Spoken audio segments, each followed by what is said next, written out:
Hey, what's up guys, and welcome back to the channel. And today we're getting into some deranged confession threads where I get into some of your guys' confessions and some confessions from Reddit. So it's a wild mix. And yeah, like the title says, we're getting into some deranged confessions, and they are sad, they're wild, and they are just, yeah, shocking. So you'll want to stick around. Please like the video and subscribe to the channel. It helps more than you know. And if you'd like to see your confession in a future video, please send it to the email on screen now.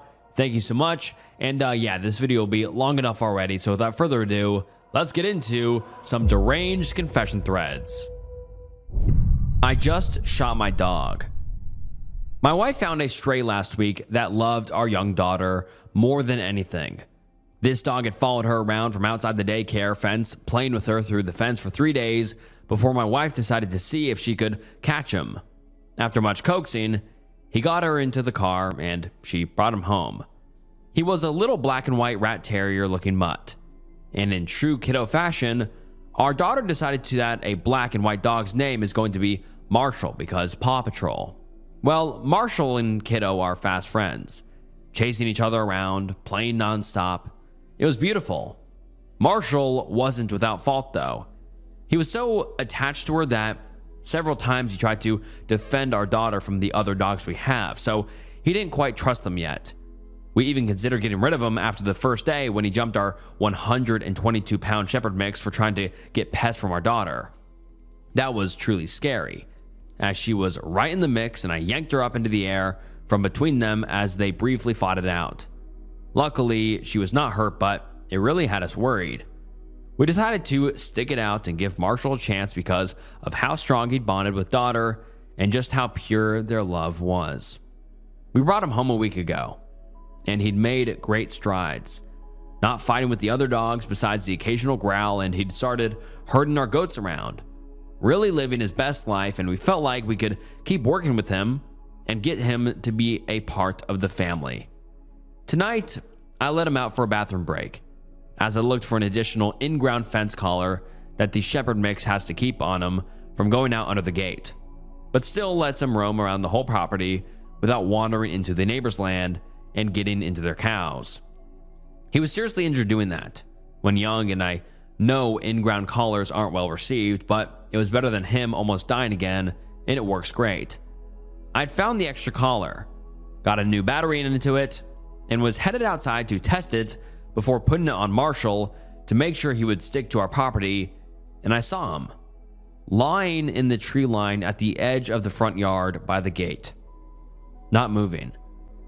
I went over to him and saw he had a swollen belly, a severely injured leg that was broken in several places, was not getting up, and I could tell he'd been hit by a car. I'm a first responder, and I knew that the way his leg was bent up and the swelling at his hips meant his pelvis was broken, and the swollen belly was from internal bleeding, and there was zero chance he would survive. I carried him inside, and as I did, I knew he was on borrowed time, as I could feel how his broken hips really were even, though I was carrying him as gently as I could. He didn't even whine. He was so far gone already. I brought him to his bed, laid him down as comfortably as I could, and told the family. We got our daughter and told her that Marshall had a really bad boo-boo that we couldn't fix. She understands what death is a bit more than most 3 years old because of farm life, but it's still very limited. And we told her he was not going to make it. She asked if he was going to die, and we told her that Marshall was going to die. We're religious, so we told her that I had to take him out into the woods so he could be with Jesus, and Jesus would take him away so he wouldn't hurt anymore. She asked a bunch of questions that we answered as best as we could. She hugged and kissed Marshall. She said goodbye to him, and then told me she'd be okay. Many tears were shed. So I bundled Marshall up in a towel and brought him to a quiet area in the woods. I laid him down, thanked him for loving my daughter so much and bringing her so much joy this past week, and I apologized to him. I told him I was sorry that he got hurt, that I was sorry that our attempts to make his life better ended the way it had, and I apologized for how much the walk out here must have hurt. His pupils were huge from the shock. His gums were gray and his whole face had gone cold, and his breaths were shallow. As I stepped back, thanked him again, apologized, told him I loved him, and shot him. The pain was gone, and I know I did the right thing for him, especially since the closest emergency vet is an hour or so away, so he would die painfully long before he could be properly euthanized. But it still doesn't feel good. Daughter told us that she would dream about Marshall tonight so he could feel better in her dreams after story time before bed, and that broke us both again. So she consoled us and told us it would be okay because Jesus would always take good care of Marshall now, and that he doesn't live at our house anymore. So we just cuddled up, quietly crying with her, until she went to sleep. This is a huge wall of text, but I gotta get it out there because it sucks and I need it off my chest. It was less than 1 week, Tuesday to Sunday, but dang, he was a part of the family already and was easily our daughter's best friend for that week. We gave Marshall a house, we cleaned his dirty fur, gave him a bed, food, water, and a best friend for 1 week of his lonely life living on the streets. And I keep telling myself that even though it ended abruptly, that 1 week was worth it for him. And it should be worth it for me too. Viewer confession. Hello Snook, before I start, I'd like to thank you. Your videos carry me through work a lot, but carrying on, here is my confession. Sorry if it's long or my grammar is bad. I abused my classmate's dog. When I was a preteen, I used to pick on a kid. For this story, I won't be using his real name, but I'll use something he goes by so that, on the off chance he somehow sees this, he can hear it and hopefully get closure for my actions. So, Deranged, if you're seeing this, I truly am sorry. Deranged was very introverted, as he didn't speak much because he was self-conscious about his lisp. At the time, I didn't know much about him. I just thought it was funny because he sounded different. I tormented him for so long as the new kid at school solely so I could fit in with the wrong people. Until one day, he finally spoke to me. This was the first time I had ever heard him speak to me directly. He spoke calmly and only said one thing. "Why are you like this?" Then he began to turn his back to me. At the time, it caused an explosion within me. I won't use it as an excuse, but my late mother would always say that to me whenever I acted out, and it made me angry. I tried to sucker punch him while he wasn't facing me. I don't know how he pulled it off, but he ducked without even looking and did some kind of karate-looking kick that I didn't even have time to register before it knocked me out. I was suspended. It didn't take long for me to become the main joke for that semester because not only did I bully a kid, but the kid I bullied knocked me out in less than 10 seconds. I couldn't take it, so I started trying to find some way to hurt him. I knew I clearly couldn't beat him. I found out he fought a lot, mainly because of people like me, so he was naturally quite good at it. So I went for the thing he cherished the most, his dog, Daisy. She was everywhere you saw him outside of school. She was on the wallpaper of every device he owned, and if he was outside, that dog was always with him. I knew how much he loved her. Skipping some details, I found her. She was near my backyard at the time. I have no idea why, but I assumed she ran off. I took my grandfather's cane and beat her. I hurt her so badly that I thought I had killed her. I went back inside without even bothering to clean up what I had done, and for some sick reason, I felt fulfilled and happy. I still can't escape the hate I feel for myself for taking joy in hurting a living creature. But she survived. She's still alive to this day. Even so, Deranged was devastated. It hurt him so much that he did something unthinkable to someone else. And it's all my fault. My grandfather at the time was known to dislike that dog because she would constantly sneak into his yard. So, if you can guess where this is going, everybody in that neighborhood thought my grandfather did it. It didn't help that the first sight Deranged was greeted with when he knocked on the door was my grandfather's discarded, bloody cane lying on the porch. He lost it. He beat my grandfather so badly, it nearly paralyzed him. My grandpa was a good person. He was a veteran, and despite him not liking Daisy, I knew he loved animals almost as much as Deranged himself. He would never have hurt a dog. But because of me, his name is still ruined, even after death, because people think he was some cruel old man who beat a little kid's pet nearly to death and faced the consequences. And it's all my fault. I know the destruction I caused won't go away with this confession, but if you're seeing this Deranged, you surely know who I am. You're smart enough to figure it out. I'm sorry from the bottom of my heart. I regret my actions, and I hope you grow into an even better person than you already are. I hope your career in animal rescue succeeds, and I wish Daisy a long and healthy life. I doubt this will be on time, but happy late birthday to your canine best friend. And thank you, Snook. In advance, if you go over this story, I'm not the person I once was, and I hope you and everybody else can forgive me for my cruel actions. I'm now a doctor, and every day I hope my good deeds will outweigh the bad.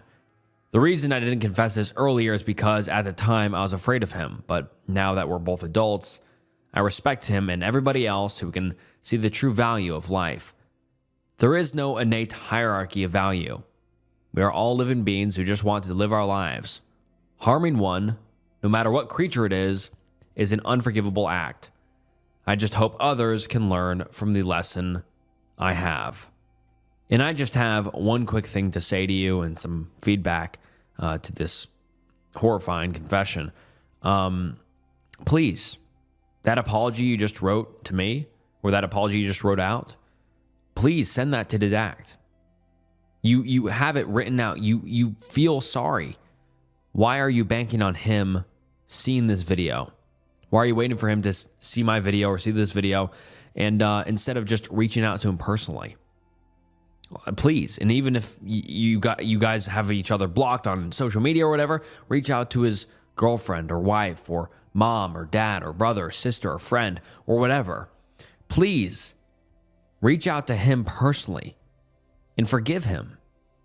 I mean, what you did to him was horrible. There's no downplaying that. You beat his dog nearly to death because he loved his dog, and you bullied him for things he couldn't control. So please, the one thing I have to say is, please reach out to Deranged.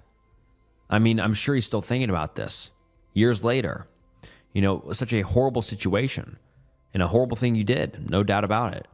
But please just reach out to him and personally apologize.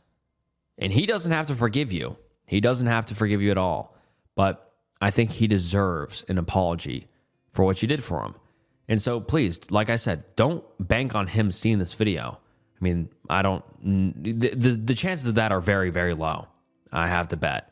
And so please just reach out to him personally and say, I'm sorry. And tell him exactly what you told me, all of the things you said. And, you know, hopefully he can forgive you. And if he doesn't, oh well. But at least you apologize to him.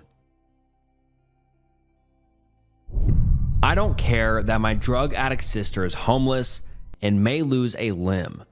If that makes me a bad person, so be it. My sister is a drug addict. Me, 29 female, her 30 female. She's never had a legal prescription for opioids. She's never had an injury that would mean she needed them.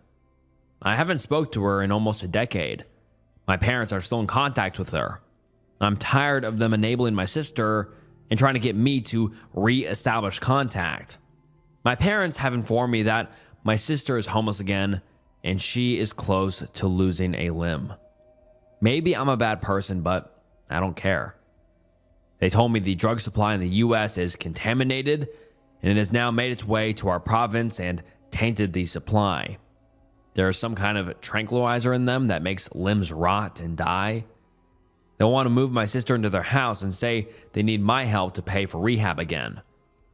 When she first started using drugs 11 years ago, I gave up my measly savings to help my parents pay for her stay in the rehab. I participated in family therapy. As soon as she got out, she went right back to using drugs again. She told me she would trade my life for drugs. Oh man. After that, I cut off contact. Since then, she's been in rehab again. She's been to prison. She lies and steals. This isn't the first time she's been homeless. I don't even know the number of times she's OD'd. The most insane part of this is that she's been told by multiple doctors she will lose her limb, but she keeps on doing exactly that and doing it. Even the threat of losing a limb isn't enough to stop her from using. I told my parents I don't care, and they are angry, but I also told them to never mention her to me ever again.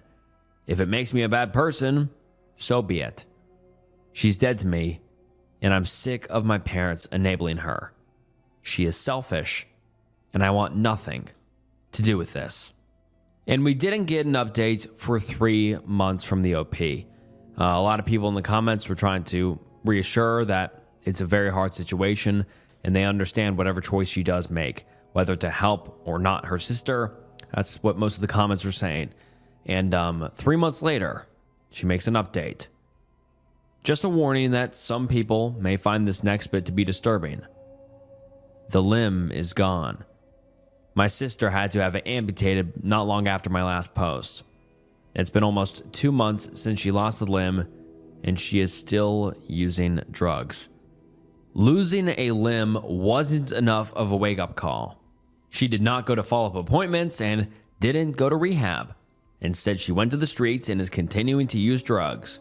My parents, 55 female and 55 male, have been letting my 29 female sister, 30F, stay with them because she ended up homeless again.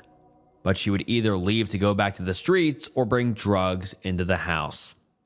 I took a step back from my parents and was low contact because they wouldn't stop asking me to help her and also to pay for her rehab again.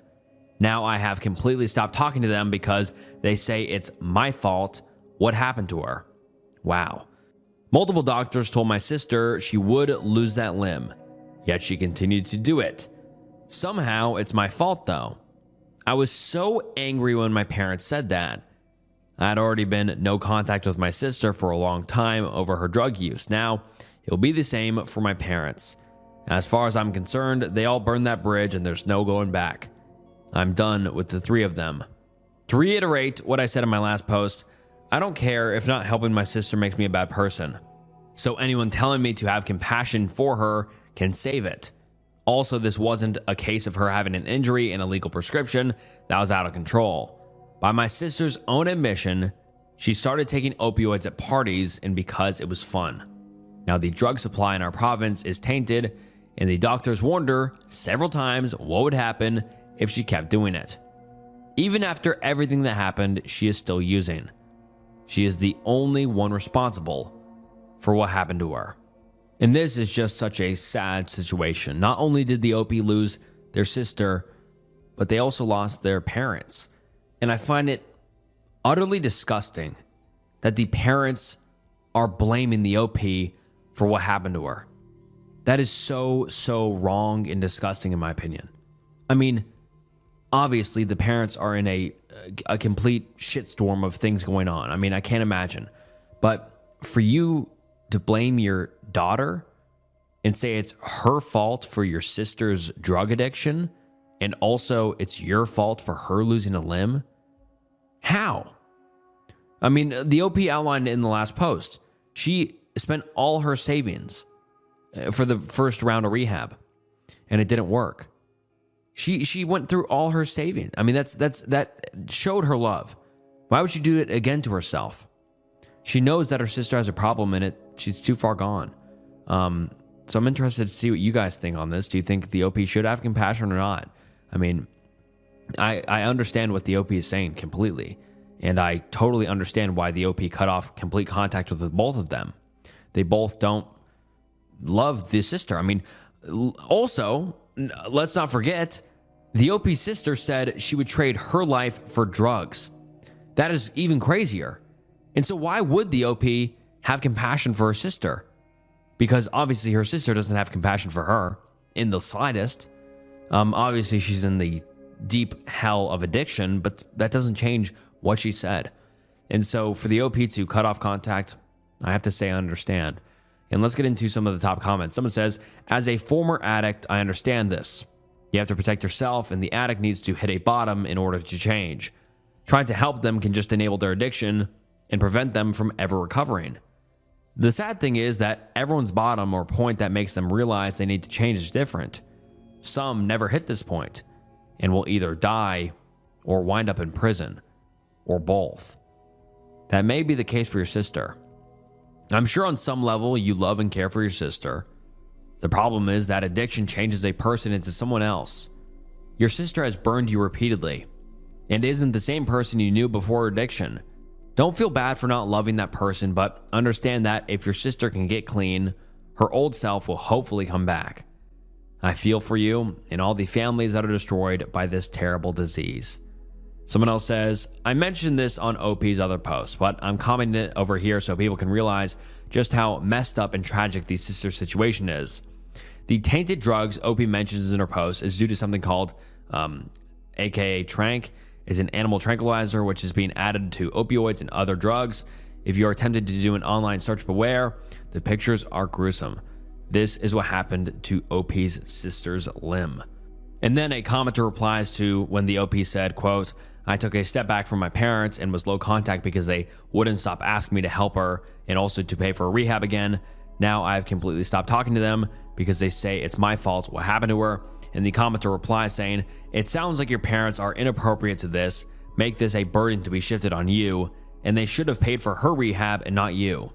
Myself, I tend to not have as much compassion for addicts who took drugs due to curiosity, for entertainment or fun, when so many efforts have been put forth into public campaigning against doing drugs, never mind real-life examples of addicts themselves. So, yes, she's your sister, is responsible for what's happened to her. It sounds like your parents may be enabling her. Someone else says, your parents are just wanting someone to be mad at. It has to be everyone and everything else's fault that she's this bad. An addict has to want to stop, and it's obvious she doesn't want to. You paying for rehabs and saving her over and over again will do nothing. If anything, it just buys her more time. We tried everything for my mom, but her children, her family, her husband, and her friends weren't enough of a reason to stop. Hitting rock bottom and losing everything and everyone else was not a wake-up call. Getting hepatic, I'm not even going to try to pronounce that word, and almost dying was not enough. So I just had to step away. I won't destroy my life for someone who doesn't care. And I think that final line in that commenter's comment sums it up pretty well. The OP's sister doesn't care. Doesn't care about her sister, doesn't care about her family, doesn't care about her own personal well-being, her body, etc. So why would the OP destroy their life and everything, just, uproot their entire lives and just spend all their money, spend all their time, spend all their time caring for someone who doesn't love them back? So I think that final line of that final comment summed it up pretty well, but I just really wish the OP well, and I hope they're doing better now. And I just hope that the OP's sister can recover from this addiction and turn their life around. But I guess we'll have to wait and see if we get another update. But yeah, I just really hope this situation turns around. I found my wife's body in the closet yesterday. Pretty self-explanatory. I left for work at 9 the night before, got off early since it was my weekend, and went upstairs to find she'd committed S-word from our closet door and a rope. She suffered from mental health issues most of her life, and I guess I knew this might happen one day, but I didn't think it would be yesterday. The police came and went. We're sorry for your loss. Some friends came and picked me up. I'll be staying in the guest room for a bit, I guess. My family came to pick up my son. He'll be 3 in April. My sister-in-law is going to look after him, so at least he'll have his cousins to play with him.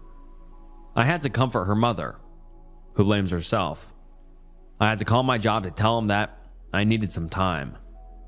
I had to call estranged friends, having them disseminate to others I couldn't reach, got drunk, took an Ambien, slept, went to the car wash with a friend, stayed there until 3 a.m., watched Space Jam when I got back, talked to my dead wife in the rain. It's been a roller coaster of tears and laughter and silence, and I have so many questions that can wait. The weirdest thing is, though, I'm feeling intensely aroused, and I'm having trouble falling asleep. Normally, I jerk it to help myself drift off, and believe me, I want to, but I don't think I can. Looking at adult videos seems disrespectful, and I can't close my eyes without seeing her, so here I am, wide awake, spilling my guts into the void. Yesterday was the worst day of my life, and I'm worried about jerking it. God help me. Edit. I just wanted to say how grateful I am for everyone who reached out this morning. I want to say so much more, but everything I type looks wrong. My son and I will be okay. My wife is in no more pain. I have the most wonderful group of people sitting in this room with me right now. I'm not angry. Not with my wife, anyhow. I'm angry with her disease, but I couldn't have asked the girl I married to go on hurting anymore. If you or someone you know is suffering from mental health problems, let someone know. Let someone try. Fight like hell. Kiss your wife when you leave for work. Something I can't explain happened to me, and it's destroying my life. I'm not crazy. I don't, have never, and will never use drugs, not even pot. I haven't drank since college, and even then it was just with my girl because she was a partier. I am by all means sane, or at least I was before something bizarre and terrifying happened to me early morning during the summer of 2022. I have told nobody about this, not a damn soul. If I even mention it to anybody, they would immediately question my mental state. This throwaway account is the only place this story will be. I'm only typing this out on my cell phone because I need some relief for this turmoil in my head. Every time someone mentions secrets, anything paranormal, or even you'll never believe what I saw, my blood runs cold. I get goosebumps and my eyes tear up. I'm a prison in my own mind, and I hope beyond hope posting my story here somehow calms the situation I have going on. If it helps someone else, so be it, but I'll be honest, I'm writing this for me. I'm uncomfortable with talking about this, not because I'm a skeptic, but because I know beyond any shred of a doubt that something paranormal happened to me. The backstory. My car registration was not paid up because my state said they will not be penalizing drivers through the pandemic. Registration is very expensive in this state, and my hours had naturally been cut during the pandemic, so I opted to not pay it.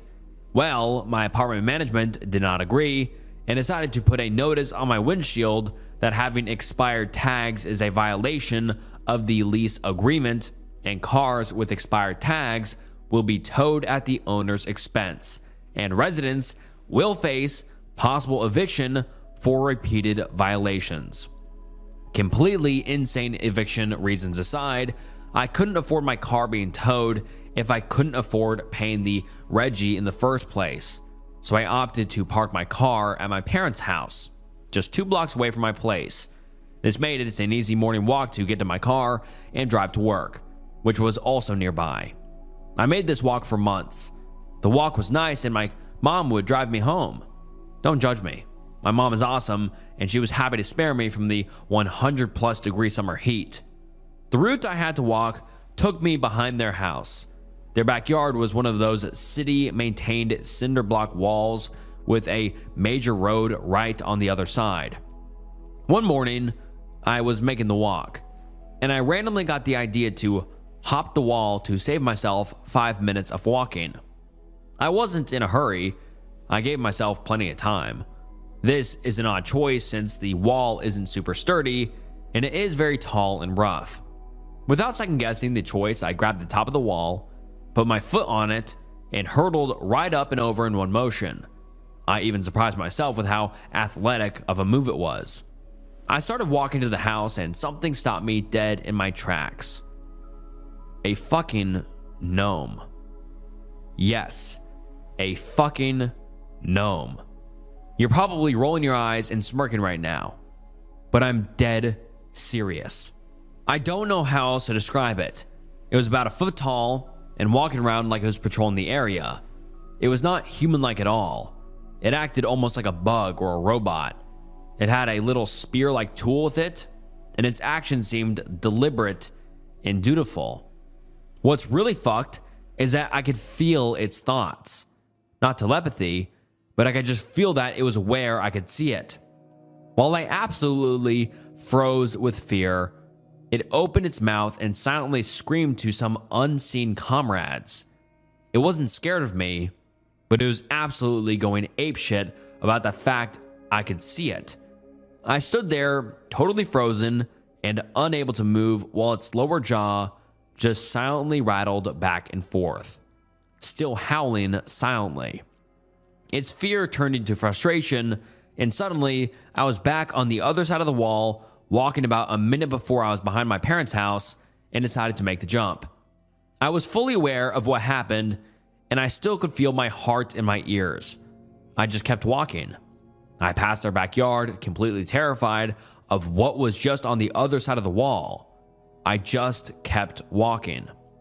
Tears were streaming down my face as I made the only turn to the small connecting street, and another right into the street which I grew up on. I just kept walking. I thought about waking my parents up and telling them what I saw. I contemplated going to the backyard and grabbing a shovel and looking for that little alien gnome fucker. But instead, I dutifully and automatically pulled my keys from my pocket and calmly opened the car door, started the engine, and drove off toward work like I always did. I got to work at 5:45, 15 minutes before my shift started. I wanted to stay in my car and call my wife to cry to her and beg her to tell me it was a dream or a hallucination or something. I was beside myself, but instead I just got out of the car and walked inside to make a cup of coffee like I always do. It wasn't like I was in a trance. It was like someone else was calling the shots and I was spectating. As soon as I got to my work area and greeted my coworker, the spectating stopped and I was in full control again. But my heart wasn't racing and I wasn't horrified. I was just normal me. I can't explain it well, and I know that doesn't make sense. But that's what happened. My mind and body weren't one for about 20 minutes. Then suddenly, they were, and it was just okay.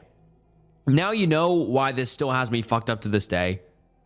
What the actual fuck were those things?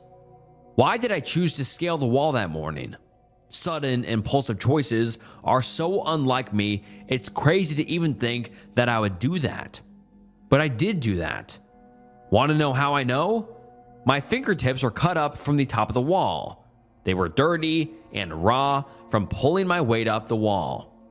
I'm in tears writing this. This hits home. This really happened to me, and I can never tell anyone this. I finally gathered the courage to tell you random internet strangers, and it was so much harder than I thought it would be. Hopefully getting this off my chest somehow helps me get past this because I've been genuinely traumatized by this experience. Am I really in control of me? Are there some little weird assholes behind the scenes controlling our lives? Guarding us? From what? I'm so lost and I have literally zero answers. I'm not religious, and I've prayed for answers. I have nothing but trauma and anger. Thanks for reading. Go ahead and tell me I'm crazy, or I had a stroke, or something. Let's hear it. And now let's get into some comments. Someone says, you might be having a psychotic break, but after the way the last 5 years have been, I'm rooting for gnomes are real, and they can scoot us around in time. The world needs a little magic. Someone else says, I can't give you answers on what you saw, but it is possible that you went into flight or fight mode and your brain disassociated to try and protect itself. Your whole description of not feeling in control of your body and just going through the motions to continue your routine sounds very similar to disassociation. With how terrified you're describing yourself to have been, it is a possibility. Someone replies to that saying, I agree with this. I'm not going to say if the gnome was real or not, but even if it were, it wasn't controlling you, OP. Your brain was just in panic mode. So you can rest easier on that part, I think. Someone else comments saying, this does not sound like a schizophrenic episode, and even though I don't know you, if this is the first time you've experienced something like this, I doubt very much you have schizophrenia. I've worked in mental health for 6 years now, and these are the most common presentations of schizophrenia. Age of onset is between 17 to 25 years old. Typically, you won't experience symptoms before or after those ages. However, outliers do exist. Delusions can be violent or paranoid. Some delusions are harmless. It depends on the person's culture and their particular symptoms. My point is, a one-time experience like this does not indicate schizophrenia or any kind of psychotic breakdown. I think the most probable explanation would be a heat-induced hallucination. In your text, you wrote that it was hot during your walks and sometimes in the hundreds degree wise. That's enough to make anyone hallucinate. And then, surprisingly, a lot of the comments are of people saying that they also have seen gnomes and they believe the OP, which is just wild to me. I have never seen anyone on the internet before claim they've seen gnomes. I mean, I've spent a lot of time on the internet. I do. And this is the first time I've seen such a large group of people claiming they have seen gnomes. So maybe gnomes or seeing gnomes is a common symptom of some kind of psychotic break. I mean, everyone watching right now, have you ever seen gnomes before? Like, am I the only one that's never heard of this? But yeah, everyone in the comment section is like, yeah, I saw it back in my day. What? And I mean, it just seems to me like the OP had a psychotic break of some sort or heat-induced hallucinations or something like that, but the OP makes an edit to his original post responding to a lot of these comments. He says, thank you to everyone who commented. Typing this out did not immediately grant me any type of relief or solace, and I regretted it almost immediately. But after reading the comments as they came flooding in, I realized that it's okay that I had this huge life-changing event. My turmoil and anger has come from the fact that something happened to me, and no matter the cause, I have to deal with it alone. I still am not going to tell anyone whom I know what I experienced. But having so many anonymous strangers stop by and tell me on Reddit to stay positive absolutely has helped me way more than I could imagine. It's okay to have unexplainable phenomena happen and just move forward. The impact this event has had on me is absolutely absurd. I didn't get much into it on my original post, but every time the subject of mystery, magic, secrets, sanity, or anything even indirectly related to what happened came up, I would get angry, sweaty, become distant and short with my loved ones, and just totally shift in my personality. Several commenters have identified the possibility of me suffering from PTSD from this. I never would have accepted that I need medical help if I didn't post this message for Reddit. I'm glad I put myself out there because this genuinely is destroying my life. Now I see a peaceful path forward. My wife suffers from PTSD, what some might call actual PTSD because it stems from several very violent episodes directed at her when she was young. Thanks to the positive reactions to the comments here, I talked to her about anxiety, PTSD, and what she does to help herself. I told her I'm just under lots of stress and would love if we could revisit some of the meditation techniques I remember her doctor having her do early on in our relationship. She happily obliged without prying into my situation and even mentioned she noticed I've been off for a little while now. Side note, someone please direct me on where I can nominate her for a Wife of the Year award. She's just fantastic. Anyway, I just want to say a big thank you to everyone here who commented. There are many mixed opinions below about what actually happened. Some people think I'm making it up. Some people think I'm batshit crazy. or had a brief episode of schizophrenia. Some people believed me and even opened up about similar events in their own lives. One thing was common with nearly every comment: everyone wished me well. You guys are so overwhelmingly positive that pretty much every single comment showed me you are invested in my well-being. Sure, there were a few trolls, but genuinely you guys all want me to be happy and healthy going forward. I owe it to all of you wonderful people to prioritize my health and my family's well-being so I can move past this insane one-off event in my life. For the record, I believe it really happened, and I believe there are some mysterious forces that we can't comprehend at play around us. For some reason, it manifested itself as a gnome and turned my life upside down. I don't know why it happened to me, but I know that it did happen. And I just have to say that I hope the OP gets the help he needs, because I'm not going to sit here and be an armchair psychiatrist and be like, well, I think this and that, and I think he has this. No, I'm not going to do that. But I mean, you can just tell. You can just tell from this post that he needs help. He saw a gnome and he said it ruined his life, and I just think he needs to go talk to somebody who can maybe help him calm down from this and recognize that it wasn't real, or just to move on from this, because I mean, he said multiple times in here that it ruined his life. And so this obviously was a pivotal point in his life for, I guess, just the gnome. It was very weird, but I still think he needs to get help. It's obviously not normal to see gnomes, no matter which way you put it. And so I just hope the OP gets the help he needs, because he does seem like he's a little bit off his rocker here and there. I'm not going to sit here and try to diagnose him with anything or whatever, but it doesn't seem like he's all there. And I just hope he gets the help he needs, because, yeah, it's just very important to get help when you might think you need it. And I think the OP here might need it. I ghosted my family and fiance after what my sister did. I need a little advice on the matter, as I don't know what to do anymore. I was 21 when my fiance asked me to marry him. He was the absolute light of my life. We had known each other since preschool. Our families are very close. He would come and have dinner with us on a daily basis and vice versa. He doesn't have any siblings, but I have 2 older sisters, which is very important as he was also very close with them. We grew up. When we started dating, I don't think our parents stopped celebrating for weeks. He helped me deal with a lot of my anxiety, and even when I gained a little weight and my mother berated me saying he was going to leave me, he told her off and said he loved me for who I was, not for what I looked like. Even though he claimed I was the most beautiful girl in the world to him, we were only engaged for 6 months before the incident. My middle oldest sister, let's call her Nikki, was a very cold person. She never showed any affection.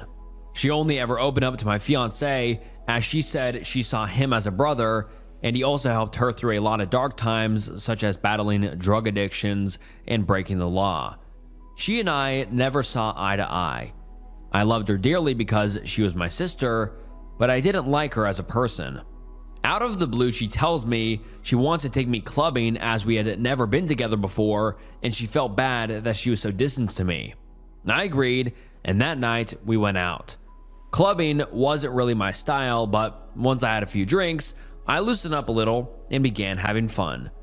The night was going smoothly until Nikki spotted a guy across the room who she claimed she wanted to climb like a tree. She walked over to him, and within a few minutes she was back and she had a sour expression on her face. I asked her what was up, but she never said anything. I kept pressing because I didn't want our night to be ruined. She then told me the guy didn't want her number, but he wanted mine instead. I told her he was a loser and there were plenty of guys around who would kill to be with a girl like her. She didn't budge though. She told me she needed to use the restroom and then we would leave. I waited for over an hour. During this time, I was sipping on a lot of different cocktails. I then started feeling really dizzy and lightheaded. I figured I'd just cab it home as I was certain Nikki had left. On the way out though, I bumped into a friend of Nikki's whom she had briefly dated. He asked me if I needed a hand in my car, and I explained I was getting a cab. He said he was getting ready to leave and we could share one. I told him okay, and we walked out of the club together and into the first cab we saw. I tried to find my phone in my purse, but I felt myself getting dizzier and dizzier. I don't remember what happened next as I blacked out, and the next morning I woke up on a hard sofa, my head pounding. When I came to, I realized I was in Nikki's friend's house and my phone was sitting on the glass table in front of me, but it was flat. When he noticed I was awake, he offered some tablets and water and explained that I'd passed out in the cab and he didn't remember my parents' address, so he just picked me up and took me back here where he laid me on the sofa. I told him I needed to go home as my fiance would be worried. He called a cab and I left. When I arrived at my parents' house, my mother, father, my fiance, and his parents were all standing in the living room. I thought they were worried about me, but the instant I opened my mouth, my fiance asked how could I do this to him. I tried to explain that my phone went flat, but he then went on screaming about how could I cheat on him. I was baffled. Why would he think that? I tried to explain the night's events, but I kept getting cut off. Nikki then chimed in and said I was lying, and how could I be so heartless to a man who has been there for me through thick and thin. She went on to say I kept flirting with random guys all night, and then when she went to the bathroom, she saw me leave with her friend. I told her what had happened, and she showed me photos on her phone where, as we were leaving, his hand was on my back, ushering me outside. Yes, the photo did look horrible, and I was so drunk I didn't even realize his hand was on my back at all. My fiance was so angry. He kept shouting, and his mom and mine were both crying. I then asked Nikki to call her friend, and he would confirm nothing happened, but when she called him, he told a completely different story. He said I begged him to take me back to his, and when he did, we slept together multiple times. I saw red and started crying and yelling at Nikki because I knew she had organized this whole thing to make me look bad. I begged my fiance to believe me, but he just shook his head and left. When everyone had cleared out, my mother slapped me across the face and told me to get out. I left and went to a friend's house where I stayed for a few nights. During those nights, I called my fiance crying and pleaded with him to believe me that nothing happened, but it all fell on deaf ears as he never returned any of my calls or texts. My mom texted me and told me she was kicking me out and that she couldn't believe I would do such a thing, and a lot of hurtful other slurs I don't think I could even repeat here. She didn't even give me time to get my things as she threw everything out. I was now homeless. None of my family would take me in, as they chose my fiance and mother's side. I was homeless and single in less than a day and a half. My entire world had been taken away because of Nikki's lies. Now, for weeks, I tried everything to get my fiance back in my family. The limit for me, though, was when Christmas time had come and I went over to my mother's house to try and reconcile. I was sleeping from couch to couch during this time. When I got to my parents' house, I knocked on the door, but no one answered. My friend then called me and told me she just saw on Facebook that my family were in another state celebrating Christmas and they had posted pictures online. Everyone was there. My sisters, parents, grandparents, and even my fiance and his family. When I myself saw the photos, I couldn't stop crying as they all looked so happy. I cried for days and days before deciding to block them all. I even returned my engagement ring. My friend knew someone a couple hours away who was looking for some help in his restaurant, and he even had living arrangements above where he worked, so I could even rent cheap and work at the same time. I wanted to start over with my life, as it hurt me that no one took my side and they all left me to fend for myself. I was able to move pretty quickly and was doing well. The apartment was tiny and I had to work 10 plus hours almost every day, but I was able to save a lot of money. I'm not living in the apartment anymore. I was able to rent a much nicer condo, but I'm still working at the restaurant as assistant manager. Now, it has been roughly 2 years since I left and have not spoken to any of my family. I have no idea what is going on with them until I got a knock on my door. It was my ex-fiancé. I was shocked to say the least. All these feelings came rushing back, and all I wanted to do was jump into his arms. But then I remembered the pain I'd felt and tried to slam the door in his face, but he stopped it and asked that I let him explain. He said that Nikki had gotten married and she had confessed that she lied about the situation because she had found someone she loved so much and realized what a horrible thing she had done. I asked him how he found me, and he said my friend told him. My entire family had been trying to get in touch with me and wanted to see me. I told him I needed time to see if I even wanted to have them in my life. He left, and I've been a mess since. I don't know what to do. I know I will never ever forgive Nikki. She could rot for all I cared, but it's hard because my other family and fiance didn't know she was lying. But I also felt like they abandoned me too quickly without letting me explain my side. I don't know if I should forgive them. Any advice would be much helpful. Thank you for taking the time to read. And now let's get into some of the top comments. Someone says, frankly, I do not think I can forgive your ex-fiancé or your family for abandoning you so quickly based on an incident that didn't even occur. It's all well and good for them to be sorry, but they didn't even have to completely reinvent themselves on their own the way you did. I wouldn't be quick to forgive or to forget. And then someone else says, you deserve an amazing life, and you need to think carefully about the family and fiancé who dropped you so quickly. Plus, your sister is a psychopath, and that's me being polite. She put you in such a position of danger for her own gain and destroyed your life. I can't believe also, given her past, that your parents would side with her on this. Someone else says, I'm petty AF, and I would request a meeting with the family and sister's husband, and in front of him, I would tell him how she drugged you and gave to you a stranger to do whatever while you were drugged. How even after making you homeless, jobless, supportless, she still let that go on for years and enjoyed Christmas while not knowing if you were in a ditch somewhere. Blow up her life. Also, you don't owe them anything. They are all horrible people. And then a few days later, the OP makes an update to this entire situation, and the update reads as follows. Wow, guys, I don't even know where to begin. I'm honestly so grateful for all the support, advice, beautiful messages, and awards you guys have gifted. I wish I could personally thank each and every one of you, and I did my best to reply to every message.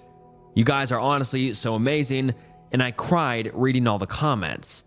My heart has never been so touched with the amount of love and support I got on this post, and I am so sorry if I took too long to post an update. I was honestly in so much shock, I didn't know how to cope with it. So, I never got back with my ex. I didn't know what to do, but eventually he must have given my phone number to his parents as they texted asking to meet up. I never replied. I was planning on organizing a Zoom meeting, but didn't need to as they also showed up at my door. Well, my father did. When I answered the door and saw him standing there, I ended up throwing up, which he insisted on cleaning. When he was done, we sat down and I just bursted into tears. My emotions were all over the place, and my father has worn the same cologne for a really long time, so when I smelt it, it just brought back all those memories. He tried to hug me, but I pushed him away and asked him what he was doing here. He went on to explain he and my mother are getting a divorce.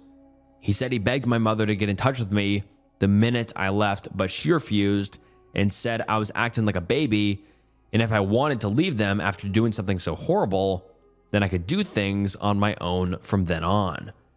I asked him how long did it take for them to notice I was gone. He said they arrived back home after New Year's Eve and were planning on inviting me over so we could talk.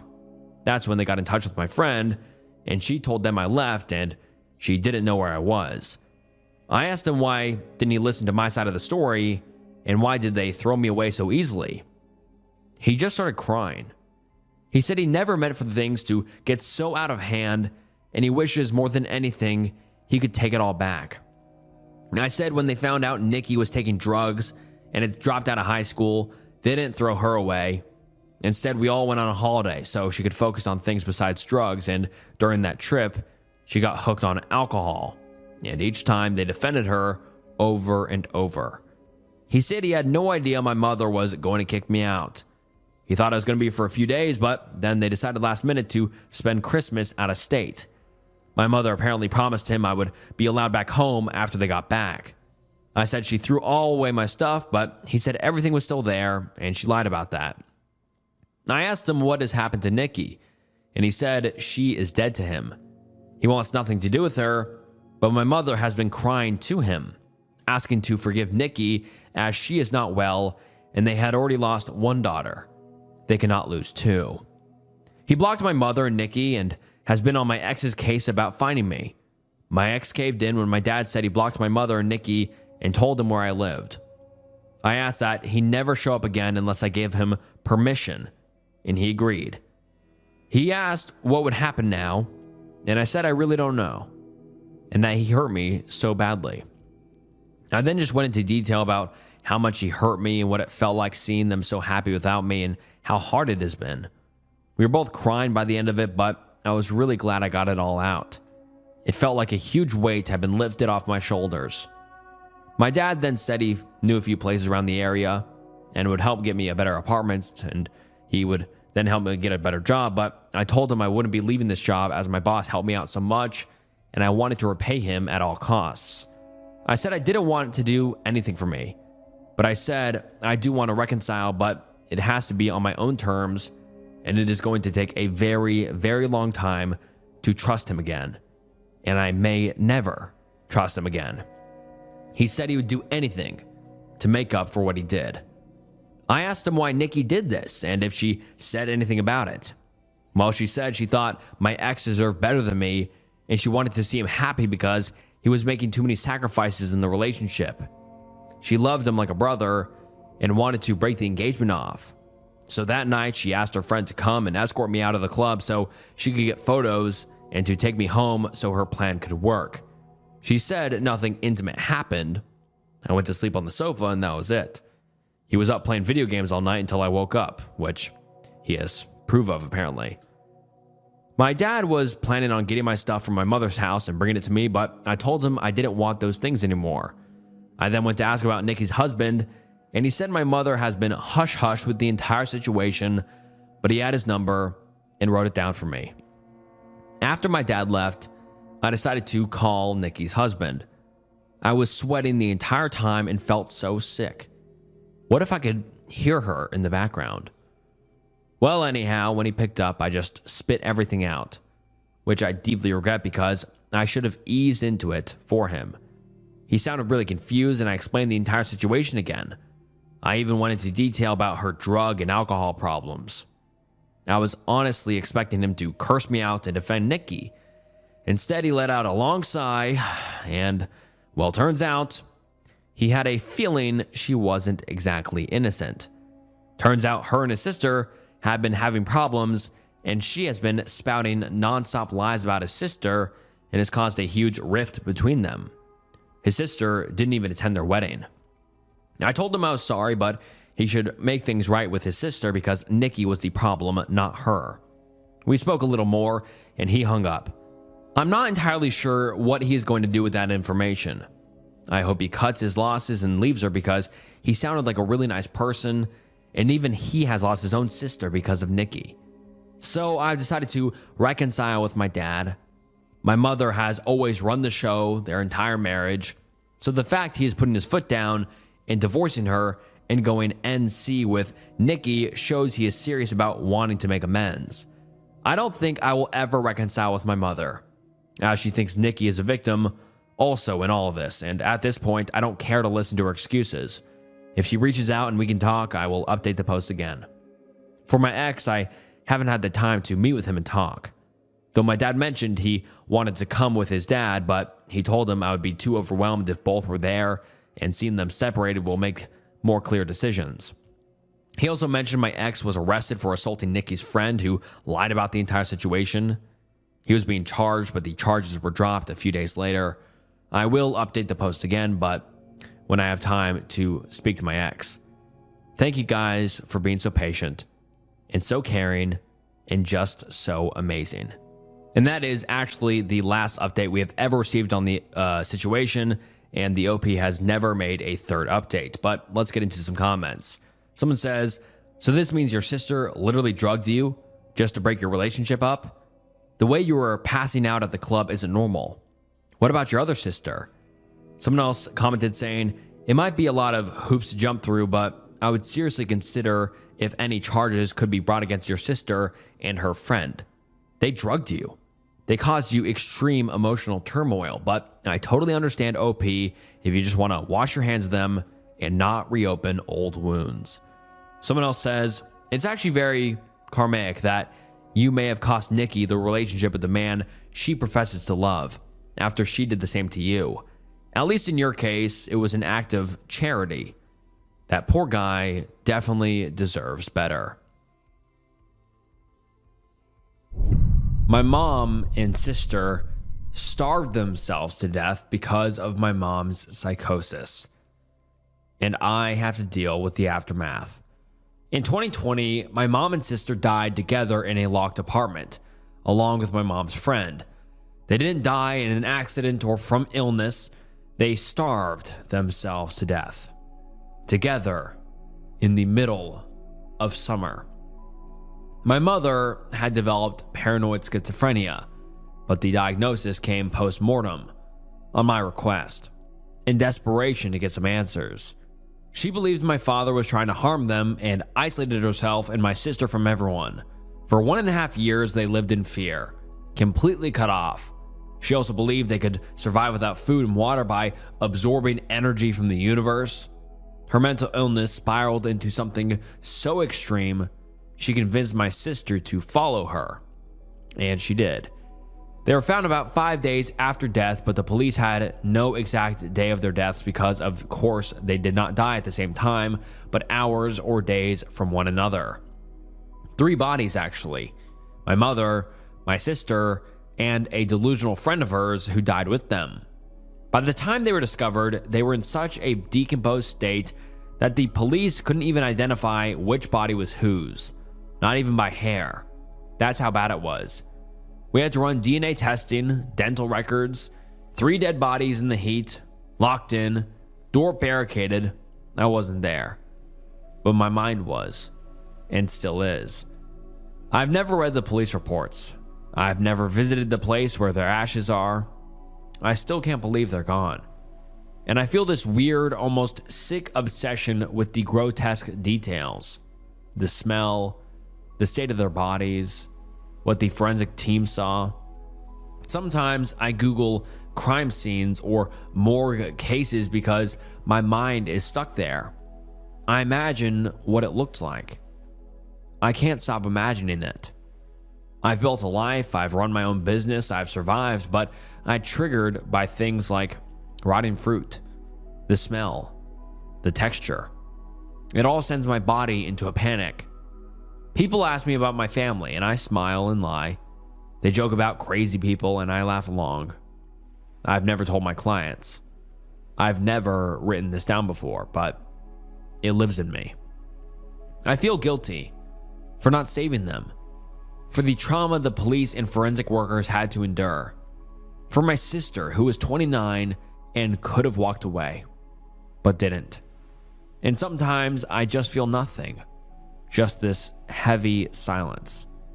If anyone else out there has lived through the same kind of trauma, you can't put into words. If you've ever wanted to scream and vanish and be held all at once, I see you. Thank you for reading this. I don't know what I want from it. Maybe just to not hold it alone anymore. And then the OP makes an edit saying, posting this has been one of the most healing things in my grieving process. I had no idea it would be such a relief to be able to share my story and getting so much support. It hurts that some people might not believe that this story is true. Maybe it just shows how horrible the events were and how it must be hard for anyone to process the case. Trust me on this. The police were so empathetic and equally shocked that something like this can find place. There's no way anyone could have prevented this during the pandemic. Also, yes, I got help from AI to put into words what happened to me and my feelings. Don't blame me for that. Thank you so much for all your kind words and sharing your stories.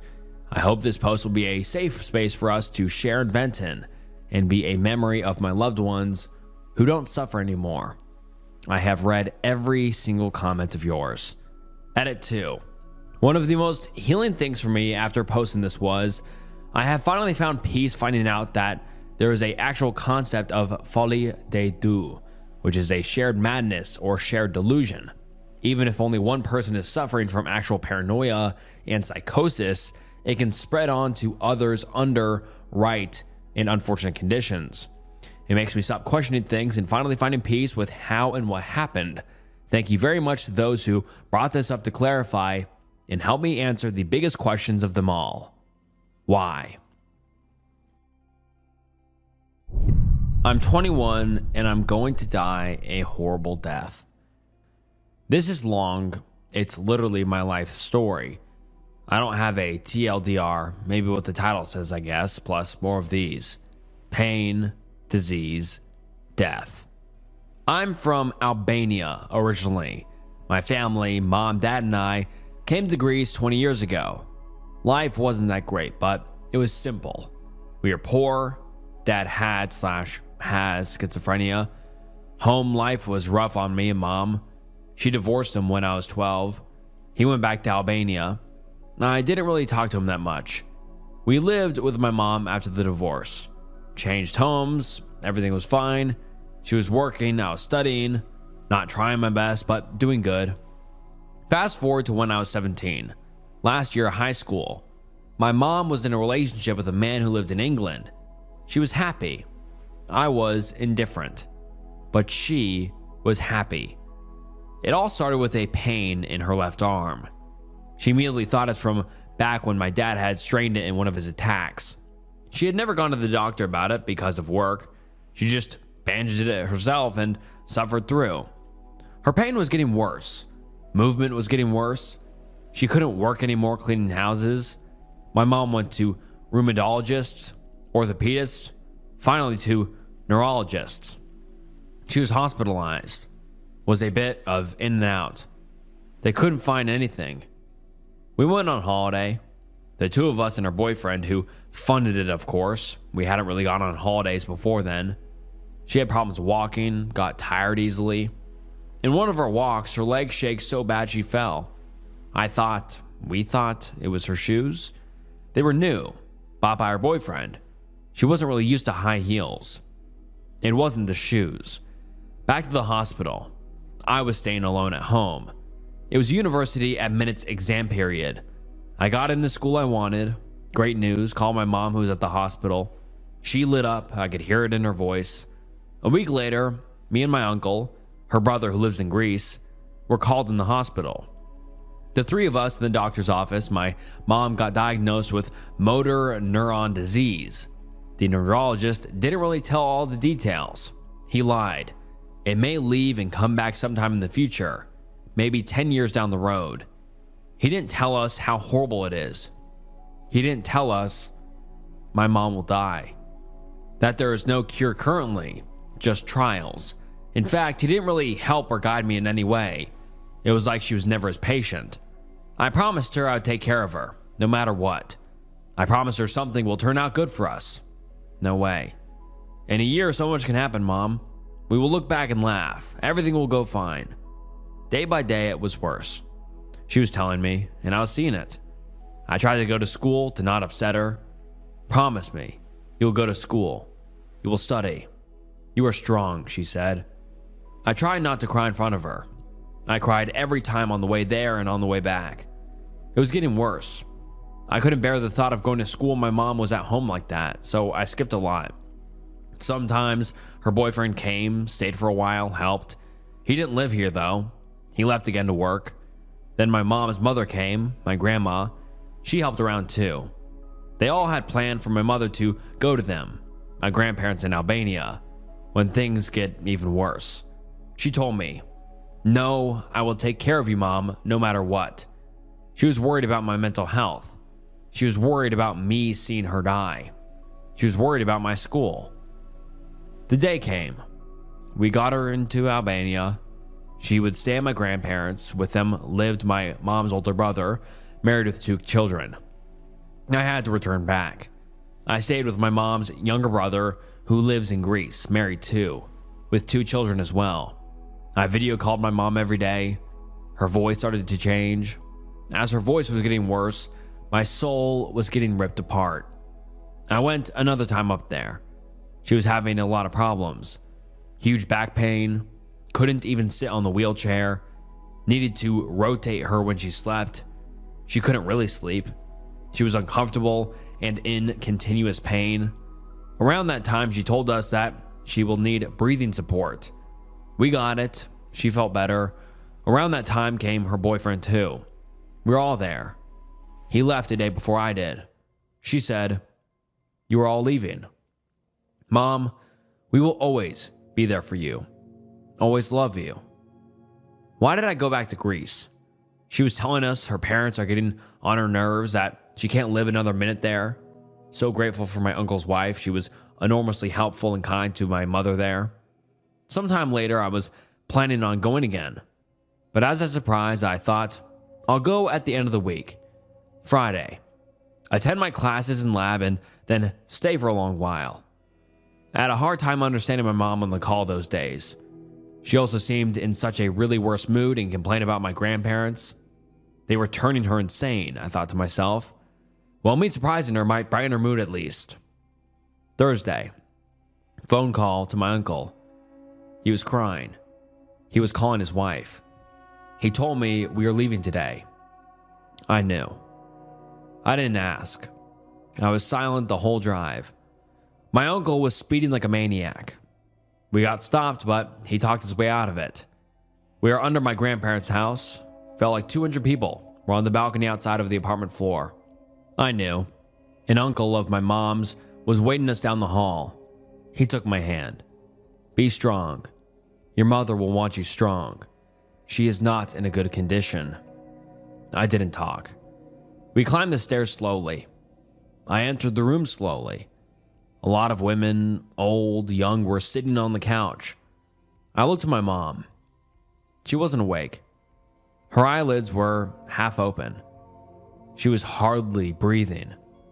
I told my grandma to make the people inside leave. She told me I can't. "You will." I talked to my mom. I hugged her, not tight because I remember she would be in pain or not breathe easily. I told her about my grade on math. I'd gotten a 10. "I'll make you proud, Mom. I love you and always will. Please watch over me and I'll make you proud." My grandma told me it's time to go. My uncles and my cousin took me to a cafe down the road. I lived with my uncle in Greece afterwards. For about a year, I changed schools, mechanical engineering to electrical and computer engineering. Let's make a change. I tried to be a bit more social. I found some new friends and through them met a wonderful girl. So glad I changed schools. Second semester, I moved to the dormitory to live alone. Close to school, away from my uncle. We got together with that girl. We clicked from the moment we first talked. Beautiful, smart, funny. School was hard, but I didn't mind that much. I was doing great. She was doing great too. We were happy together. Happy. Third year, first semester. My uncle, who lives in Albania, fell while he was working. He took a leave. His leg kept getting worse. He was fearing it was the same thing. Everyone reassured him otherwise. Me too. There's no way. It was already so rare for her. What kind of odds would it be? She was 39 years old. It was the same thing. 5 months ago, he died. I couldn't visit because of the pandemic. I still haven't. Third year, second semester. This semester was really hard, full of assignments and work. Every single day, work and pressure. The semester ended. Exam period was starting. We still had assignments due though, 4 a.m., 3 months ago. About to say goodnight to my lovely girlfriend. My left hand trembles like crazy. For what seemed like 10 minutes, definitely way less. I took a video, sent it to her. "Don't worry about it, honey. If it still persists, we'll see about it. Don't search symptoms like you do." We said goodnight. I Googled hand tremor. Long list of causes: anxiety, stress, blood pressure, etc. Well, I've been really stressed. At the very end of the list, ALS. I dropped my phone. I try not to think about it. I had a panic attack. I called her. She came almost immediately. I love her. I want to marry her, I'm saying to myself. I noticed my pinky falling, and I got more scared. Touching things and lifting them felt different. I knew. My girlfriend kind of moved in with me. I went to a lot of neurologists. To a lot. They all did clinical examinations, didn't see anything. They all thought it was psychosomatic, that I was afraid because of family history. I didn't ever think of the possibility of me getting it now, though. I didn't even know the possibility of me having the same gene was 50%. I had an EMG, turned out fine. Had MRIs, blood tests turned out fine. I hoped otherwise, so something other than that would be the cause. Everyone around me started to believe it was in my head too. It drove me crazy. Almost every day I was thinking of going to a doctor. Let's get this over with. I was seeing myself get worse every day. Every day some muscle was spazzing out. My wonderful girlfriend, the love of my life, was with me the whole time. I don't know what I would do without her. 2 weeks ago, I had a second EMG. Still fine. Then 5 days ago, had a clinical examination. It took longer. I could hear the doctor's frustration. I could see that everything was worse. Even my facial muscles. Scariest part. We had planned vacations. We were supposed to leave at the 25th. 4 days from now. We were happy. I was happy. I love her with all my heart. I'm 21 and I have ALS. My 4-year-old son is autistic and I hate him. I hate being a parent. I hate everything about this. I'm so tired of having to deal with it all. The tantrums, the lack of comprehension, the aggression, and the inability of us being unable to do anything or go anywhere because of him. I hate my son. I know a lot of people will hate me for this, but I truly just want to get it off my chest without anyone who knows me knowing. I want to finally spill all the beans and get it out here, and I'm hoping this will be cathartic for me. I already know I need personal mental help. Alas, no monies for that. People will also suggest getting him help as well. No money for that either. Though he already is in a local state-sponsored 2.5-hour daily program for kids with disabilities. It's helping, but it only goes so far. There are many things I despise in the world, from politics to healthcare, or their lack of, to business practices to just people in general. I also love many things around here, so no, I'm not a grumpy old man who just hates anyone and everything. There are even people I'd be oh so happy to see suffer a slow and painful death. But there is one thing I would never wish on them: a child with autism. I'll start off by saying I truly don't know how single parents and happy/good parents with kids with disabilities do it. I truly do not understand how you have so much strength to get through the day and still be in one piece mentally. I wish I knew how. Today, all I wanted to do was something seemingly simple, and it even started off well. Go fuel up the car, then walk around a bit to get the coffee. He had fun in the car, but as soon as the car ride was over and we had to go left instead of going right, the tantrums, screaming, scratching, pinching, and all started. He wanted this instead of that. More tantrums. Right instead of left next time. And worse and worse. All I wanted was a damn cup of fresh coffee that I didn't have to brew myself. We, wife and I, work from home. And a decent amount of time we have to spend dealing with him. I use that word specifically as it's not the, oh cool, that's a cool car you have, let's play a bit. Not that kind of stuff. It's the, for the 1000th time, do not stab the dog with his stick. Please play with the bouncing ball, not against my head. Again. We've talked about this a million times. Do not touch the audio equipment. And on and on and on. I'm getting tired of having to repeat the exact same very simple things over and over and over, day in and day out. You might say, But dad with an autistic kid. Kids don't understand stuff, you have to be nicer to them. They'll get it. I hear ya. But there is only so many times at this stage you can repeat the simplest of things without getting frustrated. Be it how to put on shoes, just putting them on, not tying them. We need to go right instead of straight. This is how we go up the stairs. Please wait here for 5 seconds while I order coffee. I'm tired. I should have never been a dad. This truly has been the worst decision of my life, and I regret everything about it. Save for a few minor points here and there. These 4 years have been horrible and only getting worse, and it's largely because of him. Logically speaking, it's not because of him. It's just my perception and view of the world in which I cause myself to get angry on things that I should not, such as his inability or ability to comprehend differently than us. Logically, sure. Emotionally, this took an hour to type up. I'm trying to get better. I'm trying not to get mad. I'm trying not to yell at him. I just can't help but be frustrated and yell at him sometimes. I know it's wrong, and there's no excuse for me acting the way I am. I feel like shit for yelling at him and dragging him home while he was wailing because he wanted to go that way, and I wanted to go home so I can go back to work. He doesn't understand the stress of work, of time, of other people's desires/needs. I understand he doesn't comprehend most of what we're doing, both because of age and because of his autism. And it breaks my heart seeing all these normal kids his age doing normal things, and he just doesn't get it, and probably never will. I feel like a failure for having a kid like that.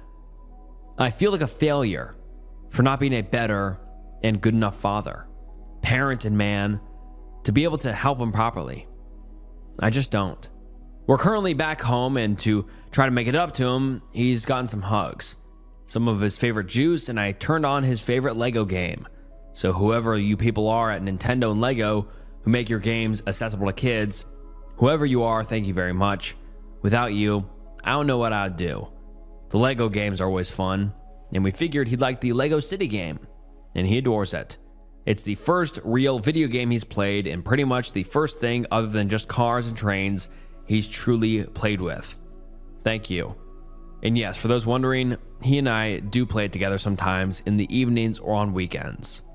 As for now, I'm going to sit in a corner, drink my coffee, and cry, and think about how shitty of a dad I am.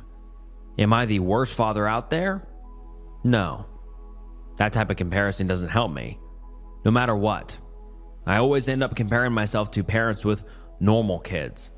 My wife already knows what I think of him, though she doesn't know I hate him. She will never know. Whatever I do, I know I need to be better and do better.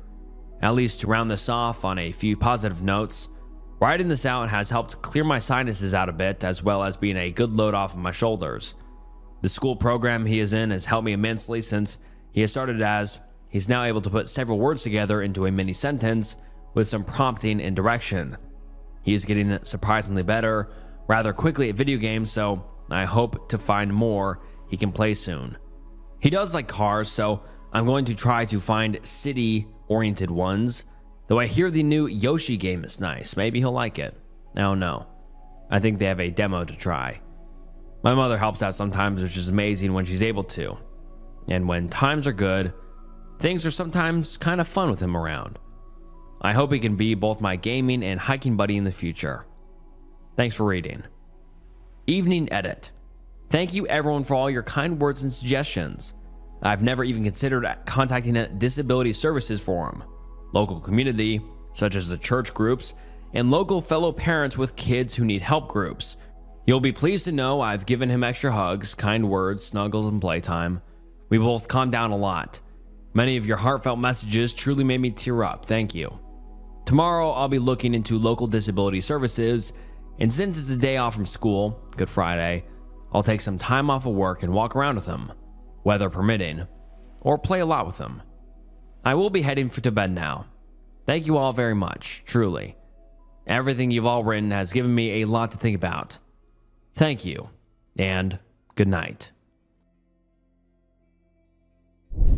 And all right, guys, that wraps up some deranged confession threads. And comment down below what you thought about this video.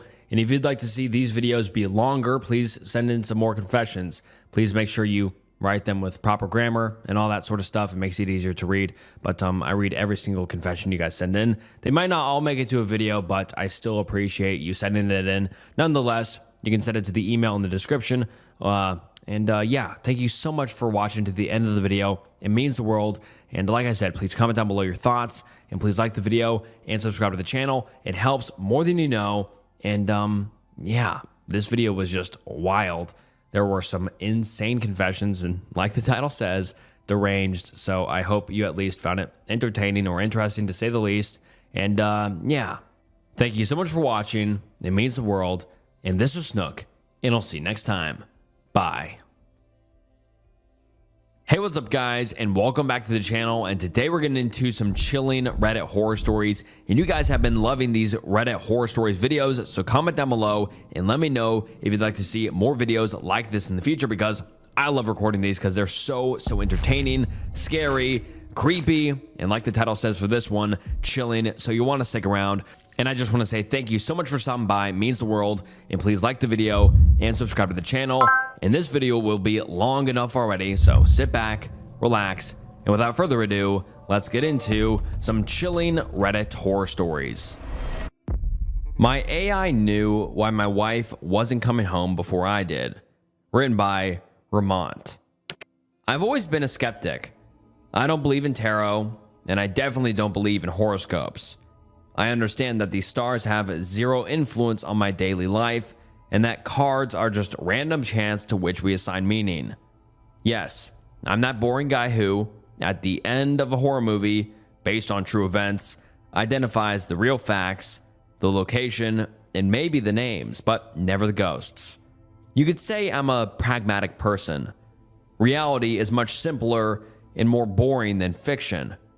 But because of that, it's also safer, quieter. However, a couple of years ago, I started getting interested in artificial intelligence. I remember when they were just projects for nerdy college kids trying to detect shapes. Not even a face, just simply trying to say, this is a dog. It's complex, you know? Differentiating a dog from a cat is a very human skill.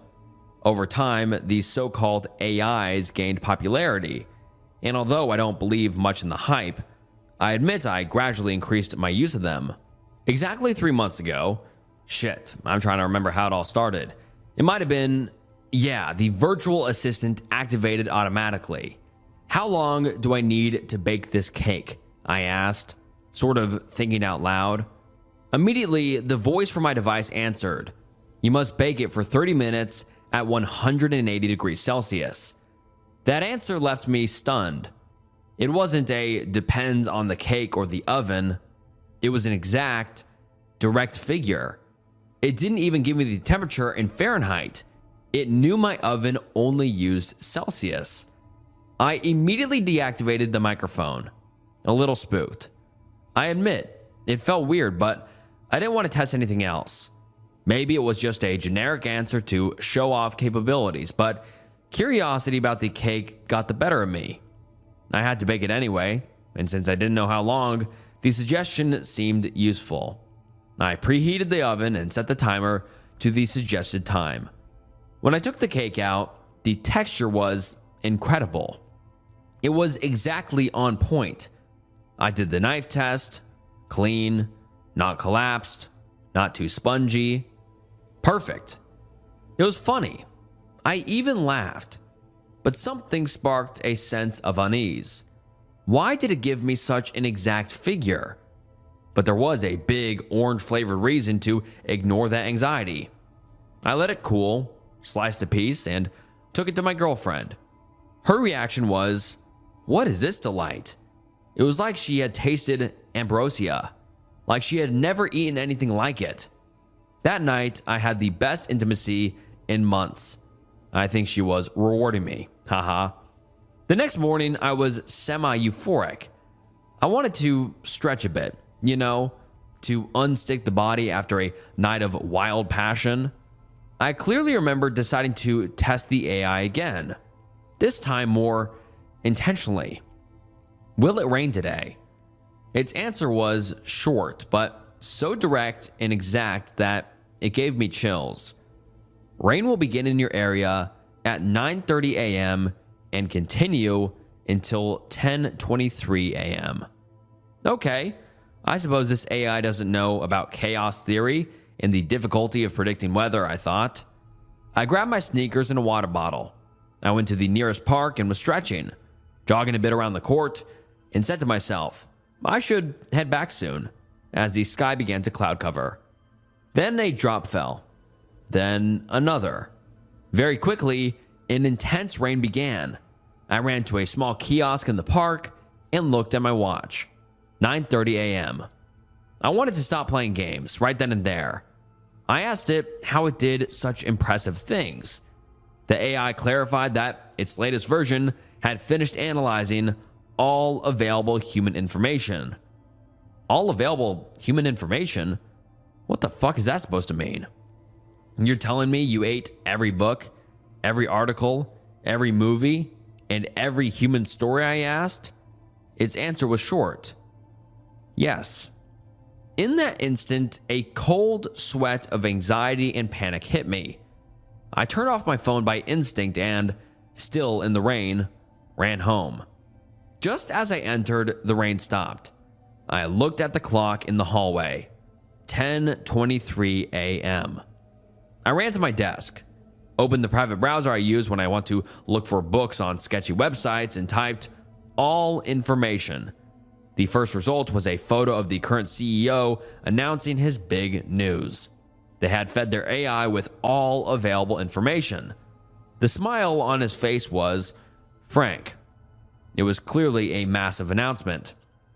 I went to the bedroom, clothes still wet, lost in thought. What does all this mean? After that, I changed and went about my normal routine. I got ready, went to work, everything normal. My only change was deactivating the AI app on my phone. I wanted to stay on the sidelines. It had been too spooky. For a couple of weeks, nothing changed. Everything seemed exactly the same, and I thought the issue was forgotten.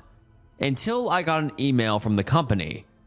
There was a layoff. Several departments had fired people, though luckily my position hadn't been eliminated. They didn't give a clear explanation, simply a change in productive policies. I had never heard them say that at my company. When I got home, I told Jenny what happened. Babe, I think it's because of the AI, she commented. Now the AI does everything. It seemed a bit exaggerated. I loved her, seriously, but she often spoke very confidently about topics she didn't know well. But curiosity struck again, and I downloaded the app once more. Things remained calm for a couple more weeks. But the difference was that I started asking small questions every day. Traffic time, the process for cooking a dish, how to reply to a specific email, and the answers were short, direct, and 100% exact and effective.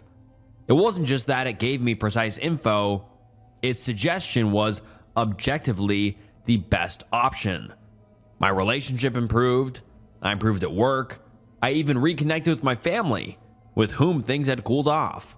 I felt super powerful. It was like having an oracle in my pocket. Although I tried to limit the questions, I felt the need to ask more and more. This continued intensifyingly until that horrible day. What time will Jenny arrive? I asked the AI. Normally, its response to this request was to send a message to Jenny, wait for the reply, and tell me the time. A simple but effective process that saved me from picking up the phone when my hands were covered in flour. I was making homemade pasta. But its answer was different.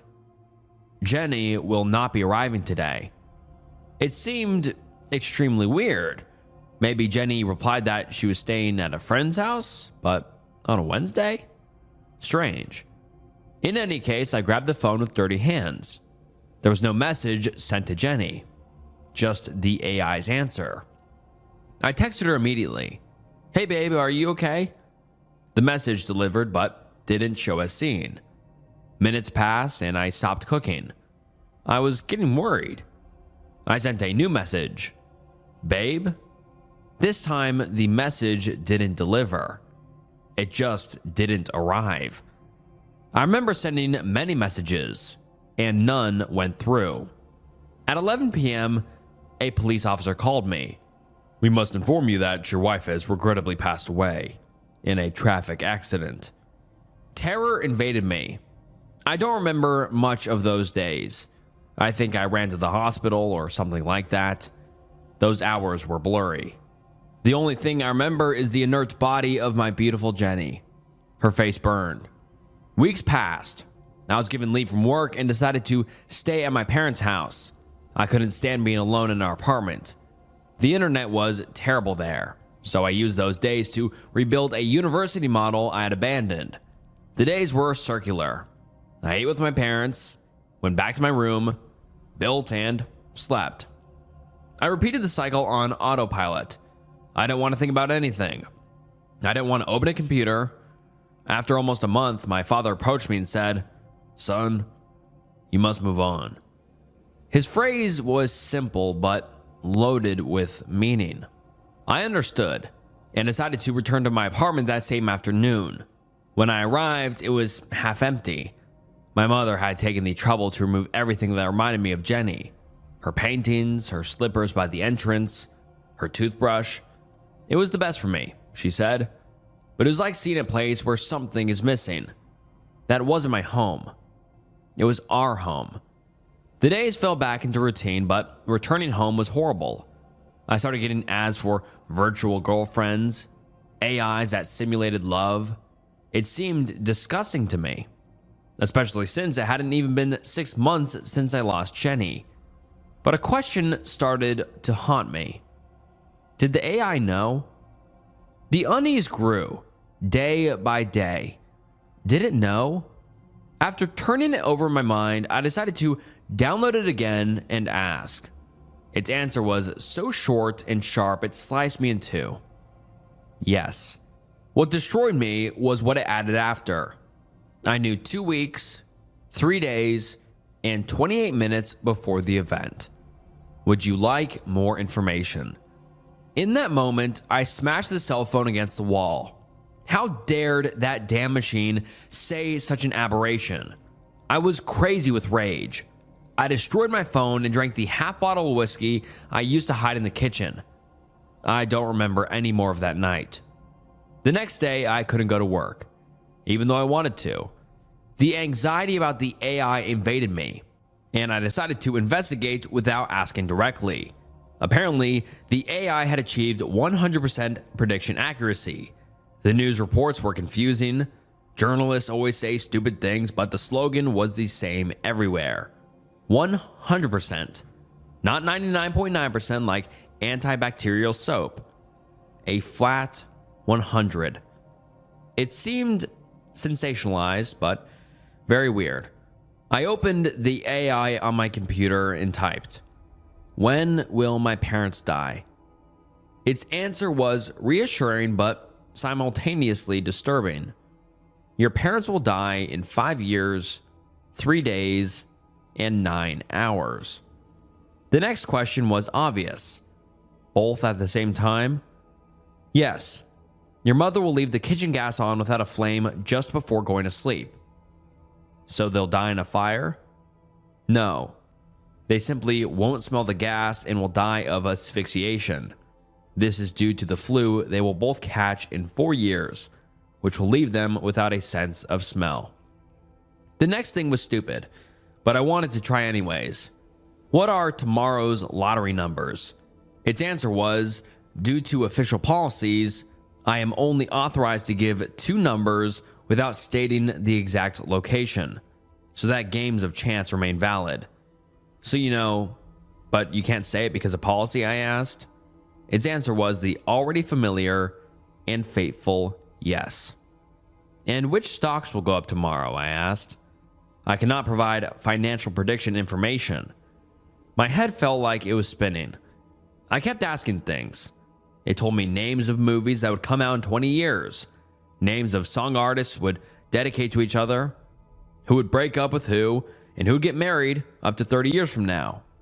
Everything seemed magical until I asked, "And me? What do you know about me?" I said. "Everything," it replied. It claimed to have records of all my information and to know exactly what I was going to do at every moment. You can't. No, you shouldn't. Anguish took over. I disconnected every device and have been locked in my house for 3 days. I dedicated my days to doing random things, trying to recover my free will, but whenever I turn on my computer, it knows exactly what I did. I've sealed the windows, disconnected the camera, and disabled the microphones. It keeps predicting every action. As I write this, I asked it the last question. I am copying and pasting its response exactly as it was issued. You will commit S-word using the beam in your bedroom in 3 days, 4 hours, and 5 minutes. If you'll allow the comment, I think you're being a bit dramatic about this whole freedom thing. A Town Without Doors, written by Saturday. I don't remember much from my childhood. I lived in a small town south of Krakow with my mom, dad, and 2 sisters. Those early days are a blur, but I remember going door to door around the neighborhood, asking for treats during the Deranged Harvest Festival. It was a tradition of ours. Since we knew the neighbors always bought too much candy, we'd gather leftovers and make a feast of our own. At every door, you were greeted with a cheeky smile as the neighbors lovingly cussed out the scoundrel children of the Dabrowski home. Of course, happy memories are happy for a reason, because things get worse, and you can get something to compare them to. My parents separated. My mother moved us to Warsaw, where we could be closer to my grandparents and uncles. Meanwhile, my father, Jaromir, did his best to stay in our lives, but it got harder and harder. He needed to work longer and longer hours, but he still sent us money every month. He wanted us to have a beautiful life, even if he couldn't be there for it. With every passing year, those visits grew further and further away. First, we lost Easter, then Christmas, then the birthdays, and finally our yearly Deranged festival meetup. Last we heard of him, he was barely making ends meet. He wasn't sending money anymore, and over time, he disappeared into memory. My mother remarried. My sisters graduated. My oldest sister moved to Ljubljana, while my younger moved to Munich. My mother stayed in Warsaw with her new husband, but once the kids were out of the picture, she moved into her summer home up north. I love my mother dearly, but she's always had an eye for the luxurious, always planning the next trip, the next sun-baked afternoon. I stayed in Warsaw. I got myself a degree in sociology and managed to hold on to a low-rank government job at ZUS overseeing private claims. It wasn't glamorous. It was mostly being yelled at in different ways, but it paid the bills. A mind-numbing battle of making decisions, defending them, and making them again. The year I turned 24, I got a letter from an estate lawyer. Turns out, my father had passed away. This wasn't recent. According to the papers, he'd passed away several years ago. Some kind of accident with farm equipment. He didn't have a proper will, and dividing the estate among his living descendants hadn't been a state priority. It got lost in a folder somewhere, and now it had floated back up. They divided everything equally between me and my sisters. My youngest sister got his savings, my oldest got his car and valuables, and I got the house. I called the others to check who wanted to go see his grave. No one wanted to. They were all tangled up in their own lives and troubles. My family were under the impression that my father had abandoned us, and this was a way for us to abandon him back. I had a different impression.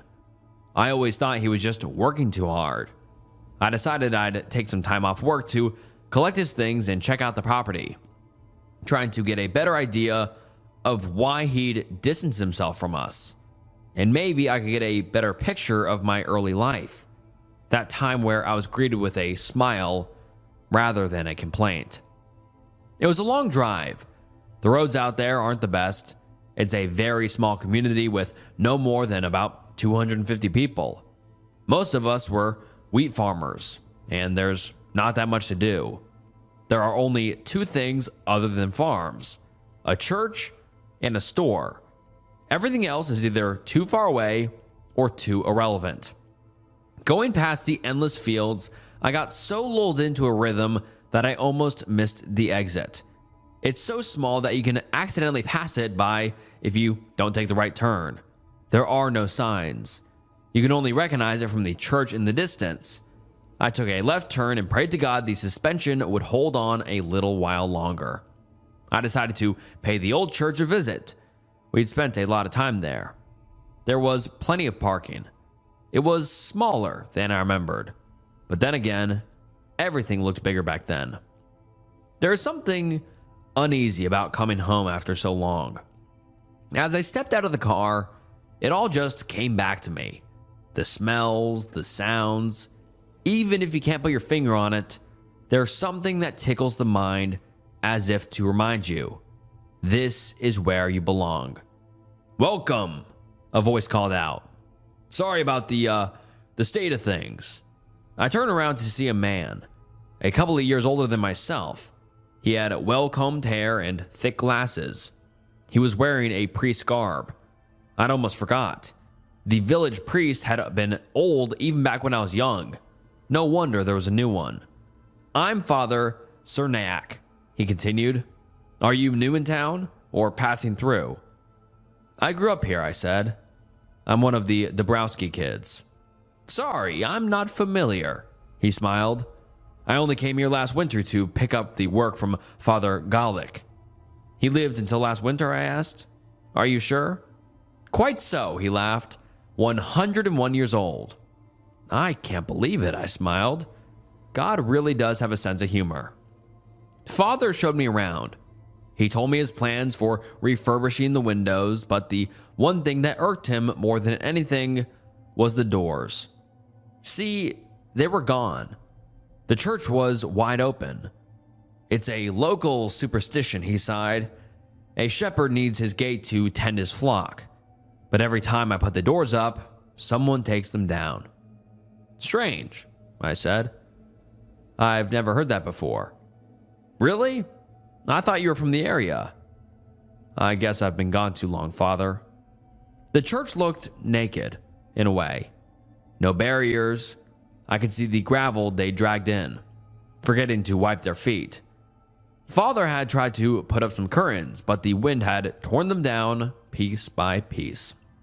Before I left, he showed me my father's grave. It had been vandalized.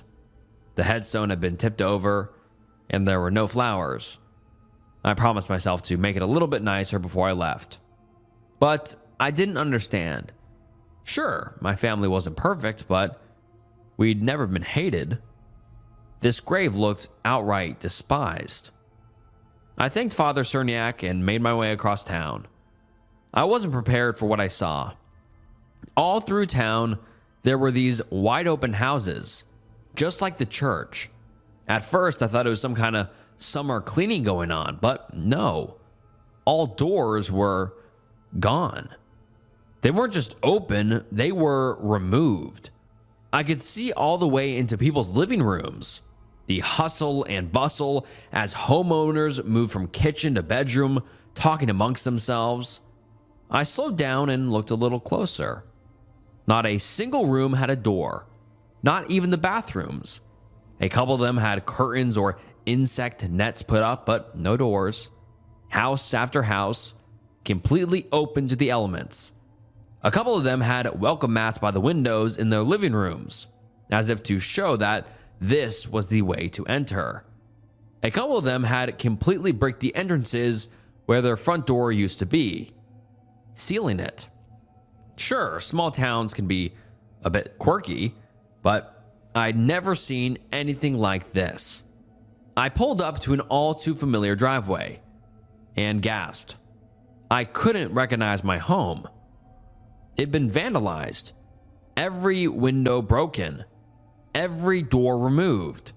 I could see rats scurrying around. Walking around the property, things got even worse. There had been a small fire in the backyard, spreading to the outer wall of the kitchen. It wasn't completely burned down, but you could probably punch straight through with little effort. And finally, on the far side, neon green spray paint reading Sin Diabla, Son of the Devil. I couldn't believe it. They'd even clipped the chains off our swing set, leaving a rusted metal skeleton. It looked like someone had tried to start a tire fire but couldn't quite get it going. I had a hard time even picturing what it used to look like. There was this bottomless hole forming in my stomach where every smile I remembered seemed like a cruel taunt. Something must have happened. Something I'd never even heard of. Coming back around, I noticed a crowd of middle-aged men. They were standing just outside the property, looking over my car. I didn't recognize any of them. "You with the bank?" one of them asked. "No, I'm the Dabrowski kid," I said. "The son?" "You're the son?" He spat. "You want to join him in hell? Is that it?" "You know who did this?" I snapped back, pointing at the house. "Was it you?" "Could have been anyone," a man in the back added. "Fucker deserved it."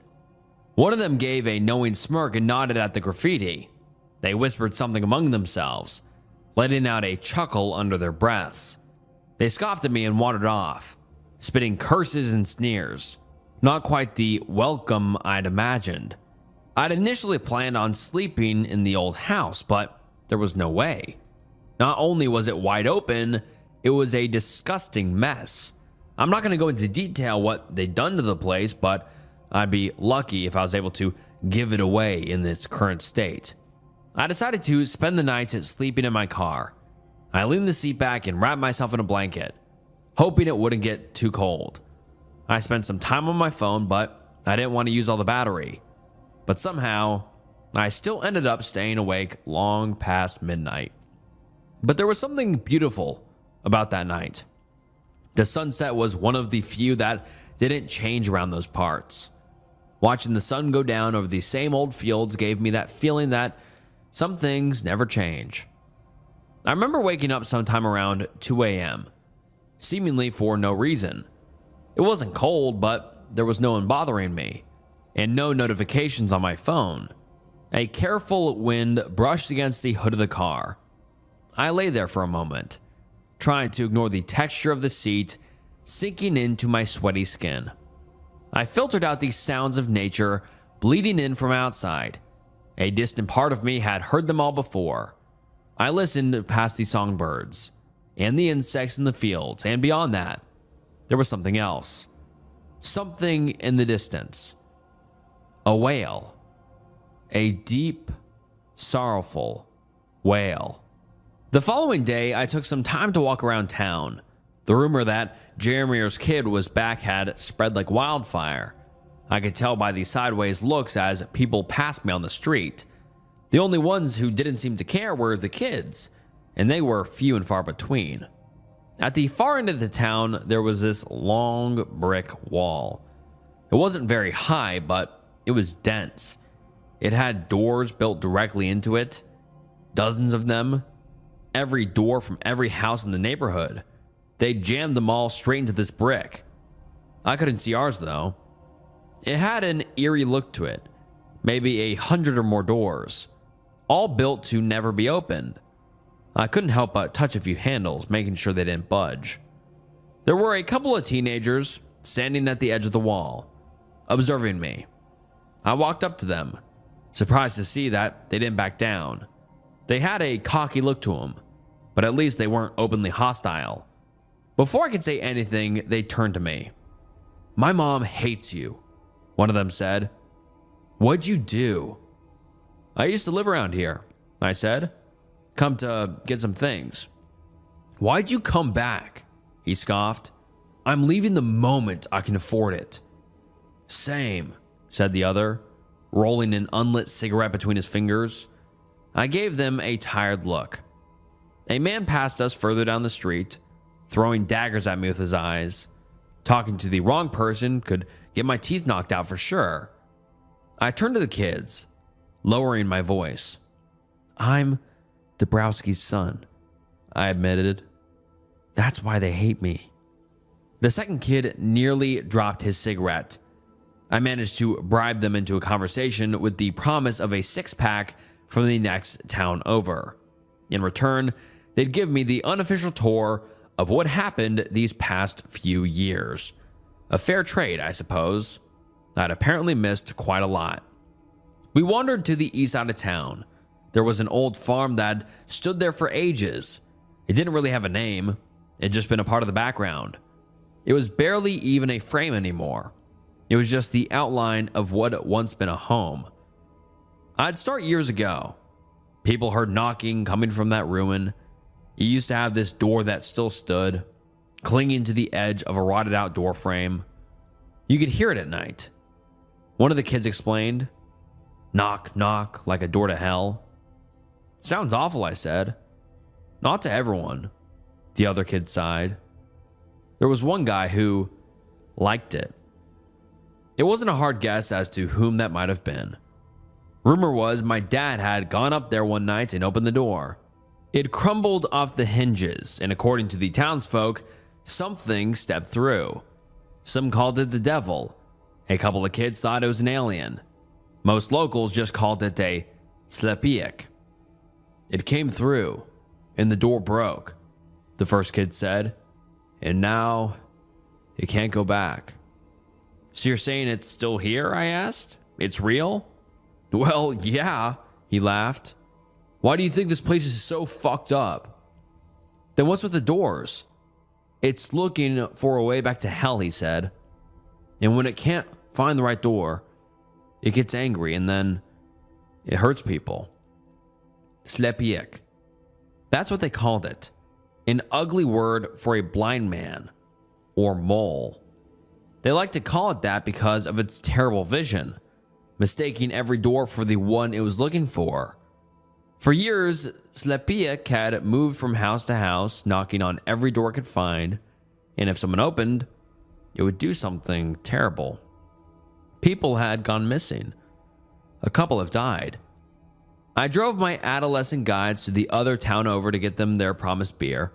They told me all they could as we went. It felt a bit weird, driving off with a couple of teenagers, but I got the impression that these two had done far worse for far less. Delinquents, but honest ones. At first, people had hidden in their homes, but then Slepiak had knocked until the doors broke. Then it would knock on the inner doors.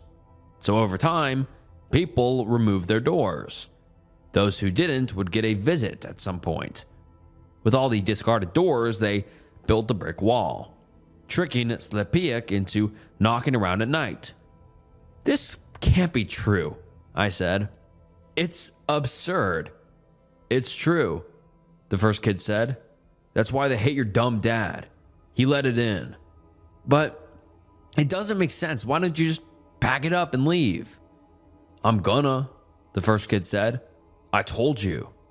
The second kid pondered on the question for a while, then shrugged at his friend. He answered as if he'd thought about it 100 times. "Everywhere is good, but home is best." Of course he'd say that. Come hell or high water, home is home. I got them their six-pack and some fast food.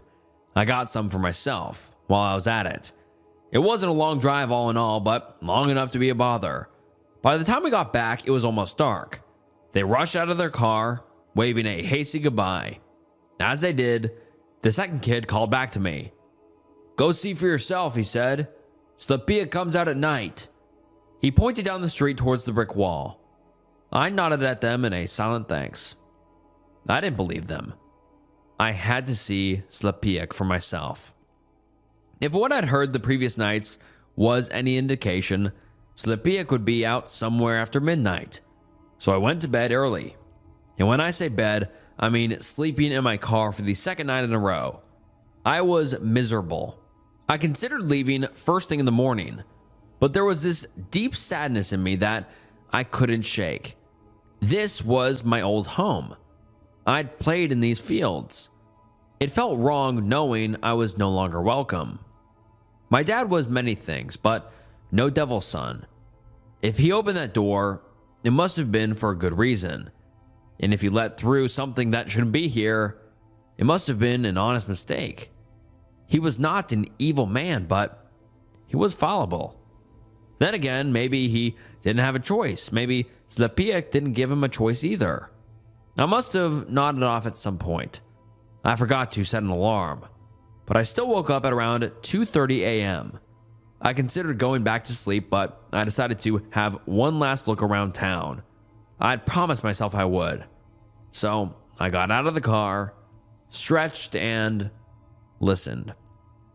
It was easier that night. There was a noise that cut straight through the ambience. That wailing. It was clearer. Even in the dark, I could tell where it came from. The houses had turned off their lights, leaving the streets lit up with nothing but the moon. Still, I knew those streets. I could follow them in my sleep. I made my way to a dirt path, leading me past the two houses at the edge of town and straight to the brick wall. At that point, I could hear it clear as day. It was a man wailing at the top of his lungs, crying his soul out, bawling like a child. I could see the brick wall in the distance. The sharp contour of the bricked-in doors stood out against the moonlight like a long, flat, abstract painting. And in the middle of it all, there was a dark silhouette. It looked like a man. Sort of. I couldn't really tell what he was like. He had a bulky jacket on. He was pulling on one of those doors, smacking it over and over with a closed fist. It was the same pattern, over and over. Pull, smack, smack. Pull, smack, smack. And in between every attempt, he jerked his head around, crying desperately. I considered walking up to him. This wasn't some kind of devil. This was a heartbroken man. As I took a few steps closer, I noticed something in the corner of my eye. A light. I turned around only to notice a small flashlight coming from one of the nearby houses. They were filming me with their phones. Looking closer, I could see two little heads peeking out, shaking their heads in a certain no. Turning back to the brick wall, I heard a sudden crack. The man had pulled one of the doors straight out of the wall. It came loose. He set it down next to him, and with one hand, pushed it downward. He didn't even have a good grip, but with his single hand, he broke the door into pieces. The wailing turned into a scream. Rage, unfiltered, unhindered rage. With his fingers, he began to rip bricks straight out of the wall, tossing them around like leaves in the wind. I could hear them landing around me, kicking up tufts of grass. I backed away as the lights in the house went out. The little heads dipped away from the window. I hurried down the dirt path as I watched Slepiak climb on top of the brick wall, screaming at the top of his lungs. Even at a distance, I could tell something was off. His proportions seemed wrong. It was hard to tell. He'd wrapped himself in some kind of dark fabric, but something about him didn't look right. I didn't stop to stare. Say what you will, maybe it was just a strange man. Either way, I was looking at something dangerous. And when the locals turned to hide, you do best to follow suit. So I hurried down the dirt path, hearing his terrifying scream echo across the fields. I barely slept that night. It is one thing to believe in monsters, and another thing to see them. As soon as the sun rose, I drove off. But as I went past the church, I noticed something. There was a white van outside, and one of the church doors had been put back up. There were two men on ladders getting ready to put the other door up. It was hidden under a tarp just off to the side. I could see Father Sterniak up front with a big smile on his face. I decided to see what was going on. Surely he had to know what the hell he was doing. The moment I parked my car, Father waved me over. He was right next to me before my boots hit the gravel. "Welcome back," he smiled. "Glad to see you haven't left us yet." I closed the car door and yawned a little. "What are you doing?" I asked. What is this?" "You inspired me," he said. "For an outsider, this place must have looked awful. I saw it. I saw it in your face." He turned back to the church as the two carpenters began tipping up the second door. "It must be dignified," he continued. "Our Lady deserves better, don't you think?" This is a bad idea," I said. "I've seen that thing around town." Father Cerniak shook his head and put a hand on my shoulder. This was a man who was trained to talk to people. I could tell. "If the Lord's house can't shelter you from the devil, what can?" In exchange for a little manual labor, I was offered a hot shower and a proper meal. After sleeping in my car for a couple of days, I couldn't say no. Smooth talker or not, Father Cerniak seemed as an honest man. He believed what he spoke of. As the hours passed, more and more people dropped by, mostly townsfolk coming to cuss him out for being an idiot. Some of them threw rocks at the doors, demanding he take them down. Others, in turn, thought it was about time someone at the church had some balls. Just like Father Cerniak had said, if a house of the Lord can't shelter you from evil, what can? By late afternoon, there was a significant gathering of people. Even those who had acted in anger earlier in the day were swayed. The argument was simple. Do they not trust in God? There was a bit of a cookout. Some brought sausages or steak for dinner. I spotted the two teenagers in the crowd, stealing a bit of wine from one of the elderly. I lost track of time. It felt a bit like the Harvest Festival back in the day, something that drew out the entire town. The sounds and smells were the same, and I could see from the smiles in the crowd that I wasn't the only one feeling that way. Later in the day, Father held a sermon. I don't remember much of it. I was having trouble staying awake. That, if anything, felt just like when I was a kid. It's amazing how something as stiff as church pews can be so lulling. But there was one part that stuck with me. "The door is a threshold," he said. "And the door of a church is the threshold between the vile and the sacred, between sin and saint. We can no longer live in uncertainty. We must live as we teach. And we are proud to say, we have been taught well." The sermon continued into the evening. It ended just after the sunset. Some people wandered home, but others were shamed to stay. It was no longer just a public gathering. It had turned into a challenge. The faith of the congregation pitted against the devil itself. Some went home to gather blankets and pillows, laying down to sleep on the floor. This wasn't easy for them. Some talked about the people who'd disappeared over the years. People who'd opened the door when Slepiak first came to knock. An elderly woman had gotten her neck broken. One man had been dragged out into the yard and killed with a rope in a tree. Another man had been mutilated. "It pulled his arm right out of the socket," they whispered. "We found it across the street." I tried talking to people, but it was clear that no one wanted anything to do with me. I was still Jaramir's boy. The only ones who didn't seem to mind were the two teenagers I talked to earlier. Later that evening, they walked up to me, probably just to piss off their parents. "Aren't you scared?" one asked. "Should I be?" "It's got a bloody tooth for you," the other said.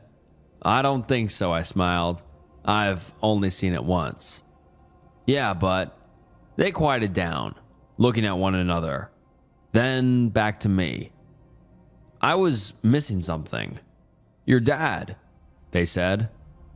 "Slepiak got him. Did no one tell you?" They hadn't. Turns out it wasn't malfunctioning farming equipment that killed him years ago. It was Slepiak. My dad had been the first victim on the list. Most of the villagers had considered this a sinner getting his just reward. Others figured that if you play stupid games, you win stupid prizes. They'd found him tangled in the swing set, his body broken and mangled. The kids left me alone with my thoughts for a while. They could tell I wasn't all there. It was one thing to have him dead, but to die in such a horrifying way was unthinkable. I could barely picture him in my mind, and now there was a new image vying for my attention. Rattling chains, dripping blood. But there wasn't much time to think. As the clock passed midnight, someone came knocking. The church fell silent. Something pulled on the handles. 2 smacks, pull on the handle again. These doors were massive, and the hinges had just been reinforced, but I could see them still struggle. Father Cerniak took a deep breath as the congregation fell silent. He spoke aloud. "This is no place for sons of sin," he said. "There is nothing for you to corrupt." It all stopped. We all breathed a sigh of relief, but the 2 teenagers didn't look too convinced. They'd huddled up on the far side of the church. There was an emergency exit in one of the side rooms. The door moved again, this time with more determination. The handles were pulled even harder, and the smacking made the entire slab of wood crackle like a sinking ship. Then the wailing. The loud, desperate wailing. As soon as I heard it, I could see the color drain from the congregation's faces. The door was pulled back and forth, back and forth. A chandelier started to shake. "The door is coming down," someone called out. "It's coming down now." Father Cerniak tried to calm them, but it was too late. People flooded the rear exit of the church, trying to get away. I was pushed aside without much thought. If the Dabrowski kid bit the bullet, all the better, as far as these people were concerned. "There is no sin in the house of the Lord," Father Cerniak yelled. "There is no sin.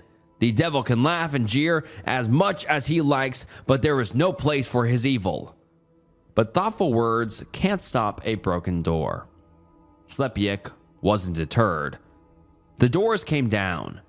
There was a pause in the air as they fell. The air swept through the room, blowing out most of the candles among the pews. As the doors hit the ground, the crowd panicked. Most of them were already on their way out. People screamed, others cursed. I was in the far back of the crowd, and it was clear I was never going to make it out without being crushed. I settled instead for hiding among the front pews, hoping the dark would shield me. I could barely see Slepiak in the flickering candlelight. His right arm had grown out of his shoulder blade, and his left arm was so long that it scraped against the floor. He had a sort of hunchback pose, but there was something that kept moving on his back, fluttering, like a shivering membrane. He wasn't wearing a coat. He just wasn't human. He looked like something vaguely trying to resemble a human. Even Father Cerniak ran, hiding behind the altar. Slepiak rushed through the room in a messy gallop, knocking over pews as he went. They didn't even slow him down. When he got to the side room, people had already run screaming into the night. Slepiak couldn't catch them.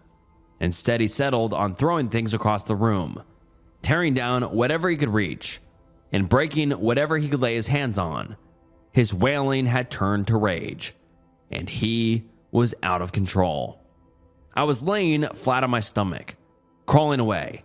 Father Cerniak wasn't so lucky. Just like Slepiak had done with the brick wall, he climbed up on the altar. From there, he could see the priest. I don't like to recall what I saw. It's unworthy to make spectacle of tragedy. But Slepiak didn't care for titles or words. He didn't care about anything. He picked Father Cerniak up with a single arm, holding him outstretched in front of him like a child considering an unfamiliar vegetable. Father Cerniak tried his best. In between desperate cries, he said the most powerful words he knew. He compelled, he demanded, and when nothing seemed to work, he begged and prayed. Then Slepiak unhinged his jaw like a snake. The screaming stopped with a snap as a spray of blood shot out. Something thumped against the altar and rolled onto the wooden floor. A pair of glasses clattered against the ground. Slepiak spat and coughed, and picking tufts of hair from his teeth. He let the body slip from his grip, drooping unceremoniously to the red carpet. I remember crawling. I crawled as quietly and carefully as I could. Slepiak was big, but his footsteps were light, like he was tiptoeing everywhere he went. I didn't notice he was behind me until his shadow drowned me. I rolled around, only to see his vast shape towering over me. He must have seen me. There were still a couple of candles. For a moment, I saw his face. A half-made gray thing with black inward-leaning concave eyes. A faint shimmer like scales from a fish. A human mouth with an extra mandible. A twitchy nose adjusting to the smell of burnt wax and blood. Viscera still dripped from his strange lips. Then he grabbed me, carefully, slowly. I closed my eyes as I was pulled in closer. He looked at me. He looked close. I could feel the heat of his mouth. Perhaps I'd be tastier. Then he made a noise. I can't put my finger on what kind of noise it was, but I'd never heard it before. A squeal, perhaps. A confused rattle. He put me back down. I opened my eyes as those large black eyes turned away from me. He was leaving. His rage subsided as he dragged his long arm across the floor. His wailing bubbled back up, but it wasn't as desperate. It was confused. The effects of the attack was immediate. Some went to get their hunting gear. Others were blaming the priest, saying he wasn't holy enough. Others were leaving the town entirely. After all, if God couldn't save them, they had to save themselves. I made my way back to my father's home. There was so much he'd never told me, and it was too late to ask. I had no idea what kind of mess he'd been wrapped up in, but I couldn't stand by and wait for it to blow over. If this was his fault, if all of this was his fault, I'd gladly join the others to spit at his name. But I couldn't do it without knowing for sure. I had to be sure. I went room by room, pulling out drawers and kicking over boxes. I threw around moth-eaten clothes. I tipped my bed. I dragged down the wardrobe, crashing it into the wooden floor, hoping I could find something, anything to answer my questions. Finally, I ran out into the backyard. I saw these stains on the swing set. I remember him pushing me on it, making the chains creak as I went higher and higher. But now that noise meant something else, something dark, an image of a broken man, wrapped in a forgotten toy. I don't know how long I went berserk on that house, but I remember finally just taking a swing at it. As I mentioned, a part of the kitchen had burned. You could punch right through it. So I did. Turns out there was a secret panel beneath the kitchen sink. I didn't register at first. I just thought I'd hit a second, harder wall. But as I calmed down and looked a little closer, I realized it was a small compartment under the sink. I'd punched right through, from the outside. I sat down flat on the wet grass, feeling it soak into my jeans as I dug around. There was a box. Most of it was tainted by rats.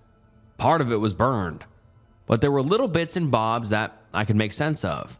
Family albums, mostly pictures of me and my sisters, friends from around the village, a picture of Dad next to his first car, pictures from our Facebook, printed and framed, the kind of things one would like to keep. Then the picture stopped. No more dates, no more birthdays, nothing. But I kept turning the pages, and in the back there was something else. Other pictures, notes, pictures of a door with a text written on the back. It's not screaming, it's crying. Little notes on the margin saying it was afraid, it was lost, that no one listened, and no one cared. There were no more pictures, but there were notes. He had to get out, wants to stay. He hunts elk in the forest, brings it to me. There's nothing left for him. I understand. It told a story of my father trying to help something that didn't belong. Something from another place. They shared meals and kindness, trying their best to find common goals. This had seemingly gone on for months. It spoke of spring and later winter. I will let him sleep in the house, the final note said. Maybe it can help his night terrors. Something must have happened. A dangerous creature like that inside a small house. Maybe there was an accident, a misunderstanding. Maybe it strung him up by the chains to make him look alive, like a puppet. Either way, I was close to an answer. Maybe I was looking more like my father than I'd realized. Looking back at it, I felt like a sleepwalker. I wasn't thinking clearly. Maybe it was the adrenaline. I walked around in a daze, making my way back into town. It was quieter now. Many had rushed their cars. I followed the dirt road back to the brick wall, and I found him. Slepiak, wailing weakly, tapping against the bricked-in doors, pulling a little on a handle, hoping against hope that something would happen.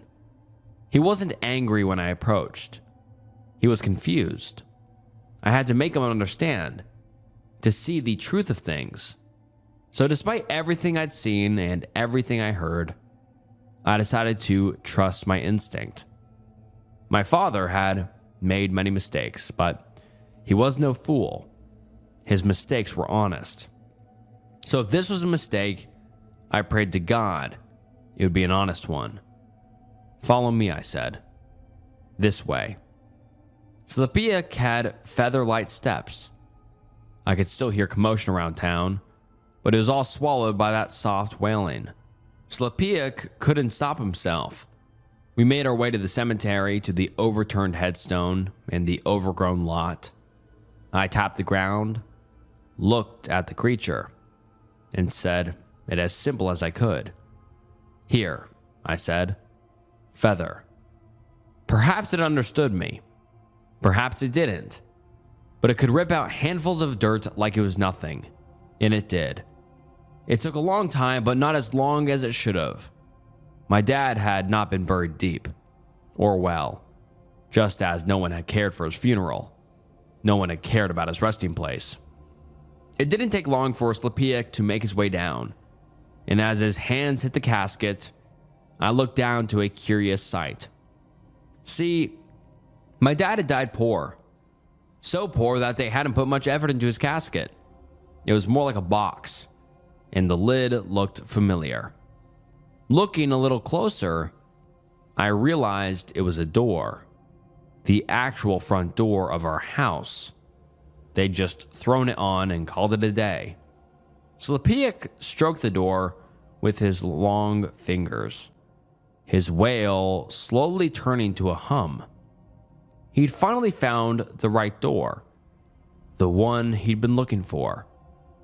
I'll never forget that image for as long as I live.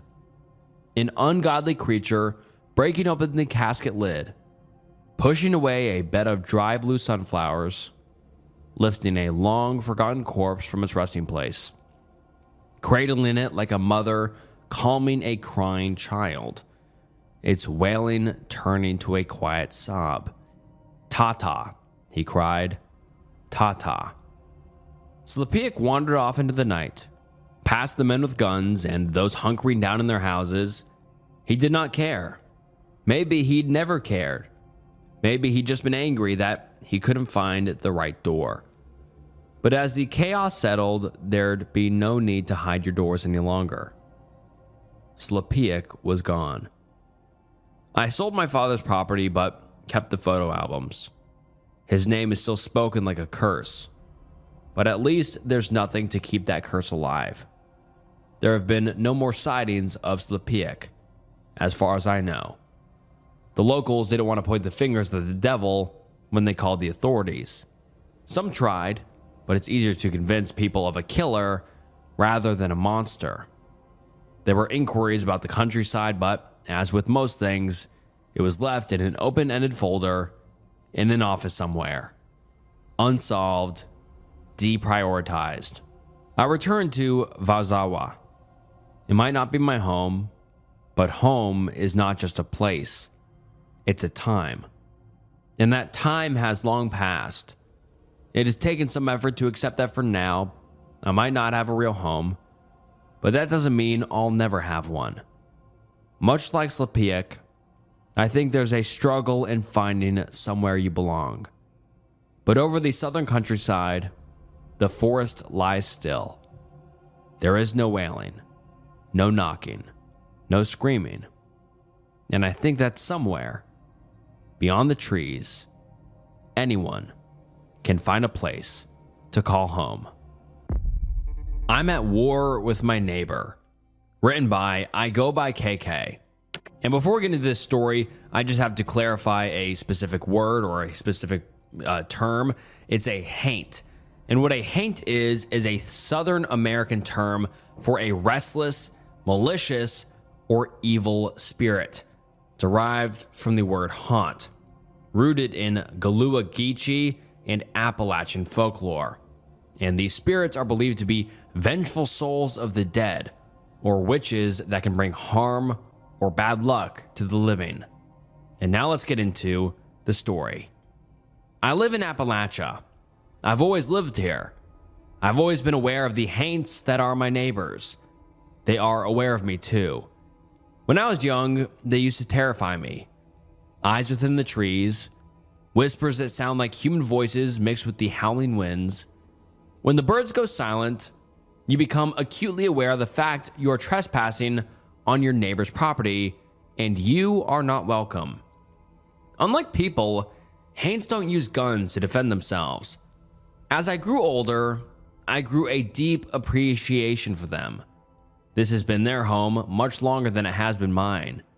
The Appalachian Mountains are older than we can dream of, older than bones and even the sea. When you're quiet and still, you can speak to the bones. The ground itself talks in a voice with no sound, communicating to your soul, not your conscious mind. When I first bought my own property with my husband, I made it clear to the haints I was going to inhabit the property as it was my own. I gave them gifts of milk and sugar, woven baskets, and carved charms set with the intentions and phrases my mama taught, passed down from the 10 generations my family had lived there. Then I set my wards, nails taken from the corner boards of my house, salted and blessed with my own blood. My husband isn't from here originally, so he thought it was a bit of an extreme response, but he didn't protest. He declined my offers to add him to the wards. I wasn't pleased with that. I'd no intention of forcing him, though. He didn't believe my stories for the first year. It wasn't until the things in our house would go missing, only to be shortly returned after I served up honey milk to the haint living with us, that he started to believe. He never confirmed it out loud, but the change in his disposition was clear. He began to fear the things in the woods. I told him time and time again there was no fear to be had as long as we respected them the same they respected us.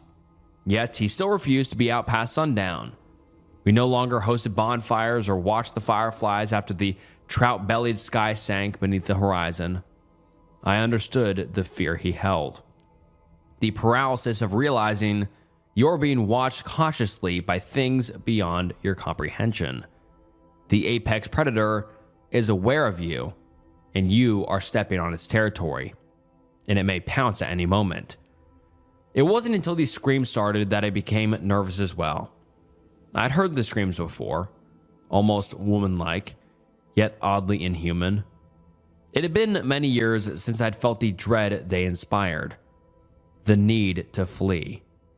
My husband froze, still as a rabbit on its haunches, waiting to see what the hound will do.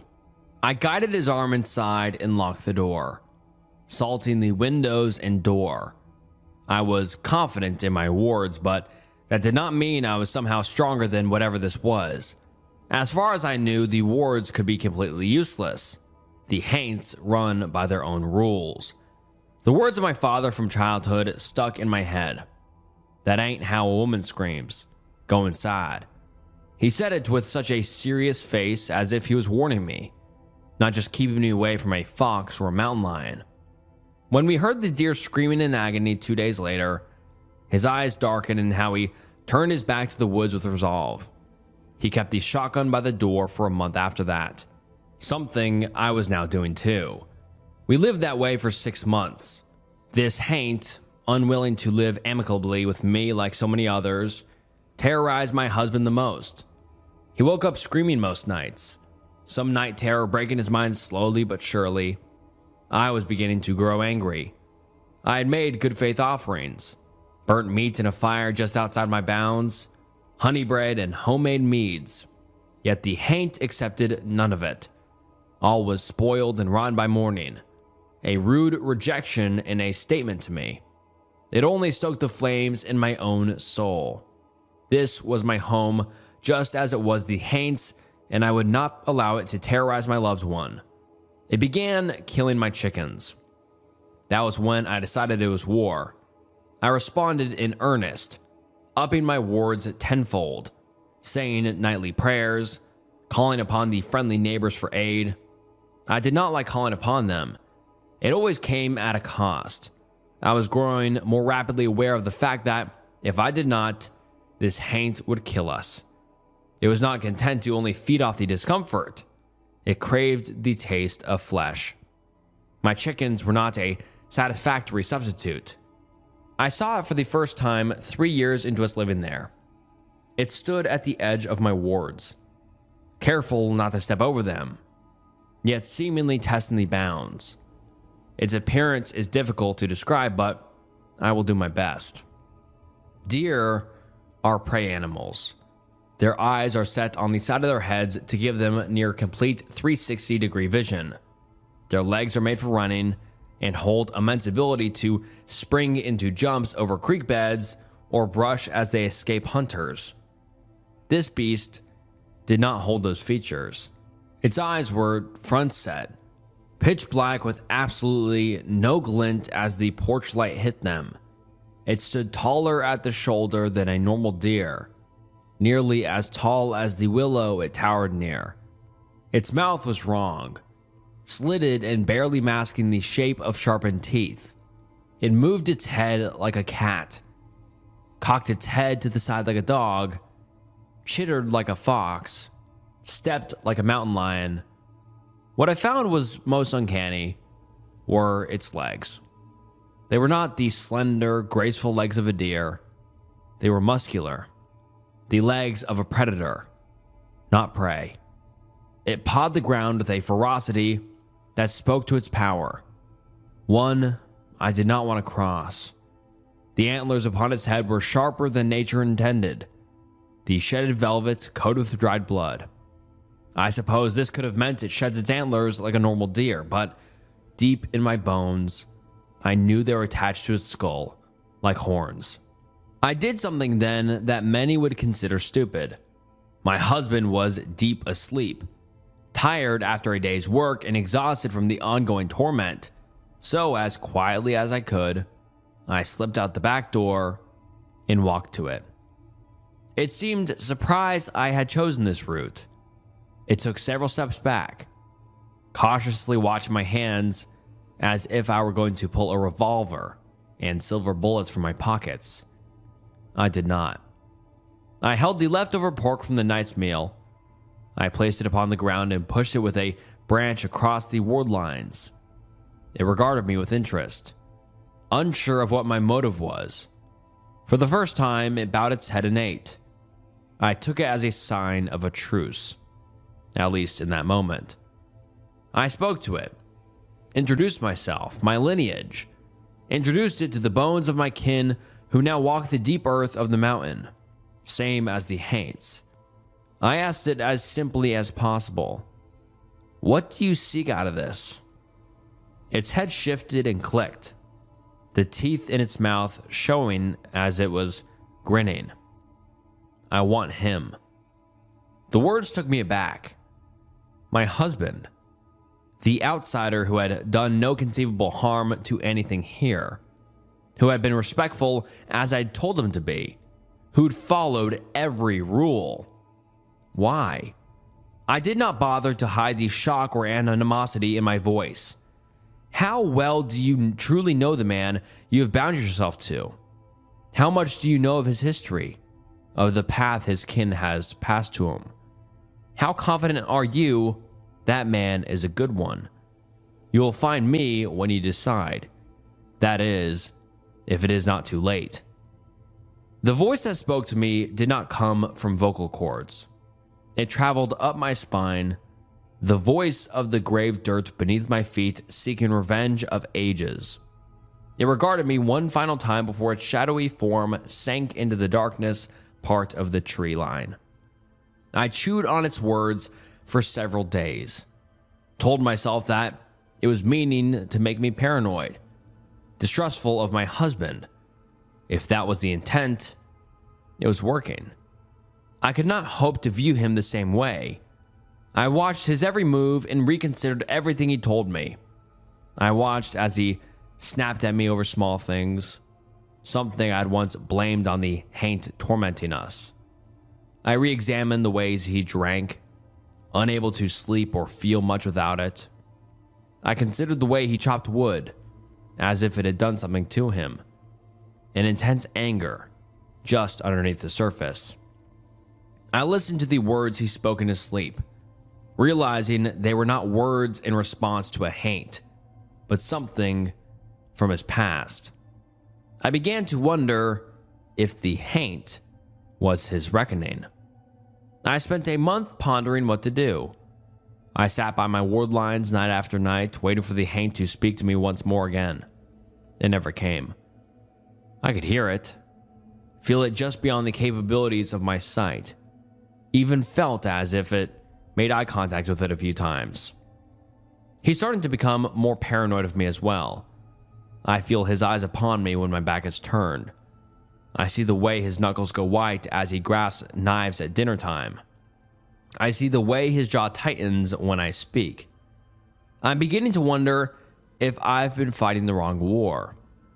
If the isolation I once considered sanctuary will become my grave. I broke my word last night. It was on pure impulse.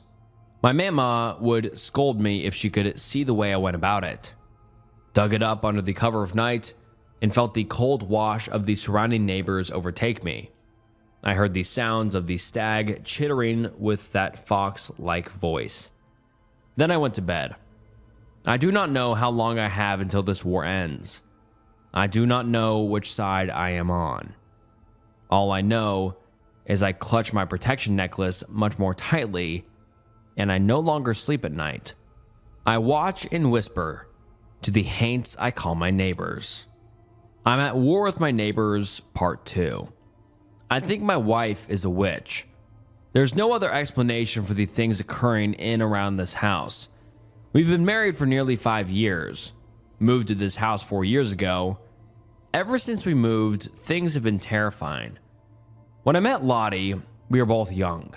I was 22, fresh out of college with my bachelor's in business, excited for life. I grew up in the mindset that business expects constant work and fighting to up your sales numbers. I was popular, always taking out business partners for drinks and dinners. That all seems so unimportant now. I met Lottie one day at a farmer's market in the city. One of my partners had gotten wind that a semi-local farmer had the land and capacity to supply a new branch of the dairy industry in Appalachia, a near untapped market full of possibilities. Our pitches were going well. The board members agreed, and so we found ourselves at that farmer's market.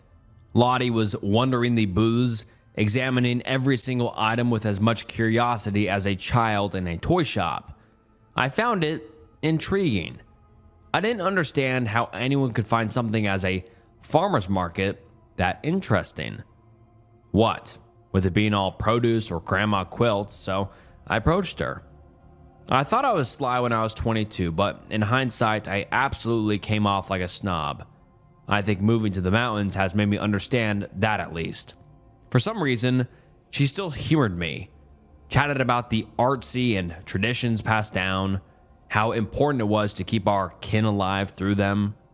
I thought it sounded like some hippie shit. It was hippie shit, yet it still made me feel something.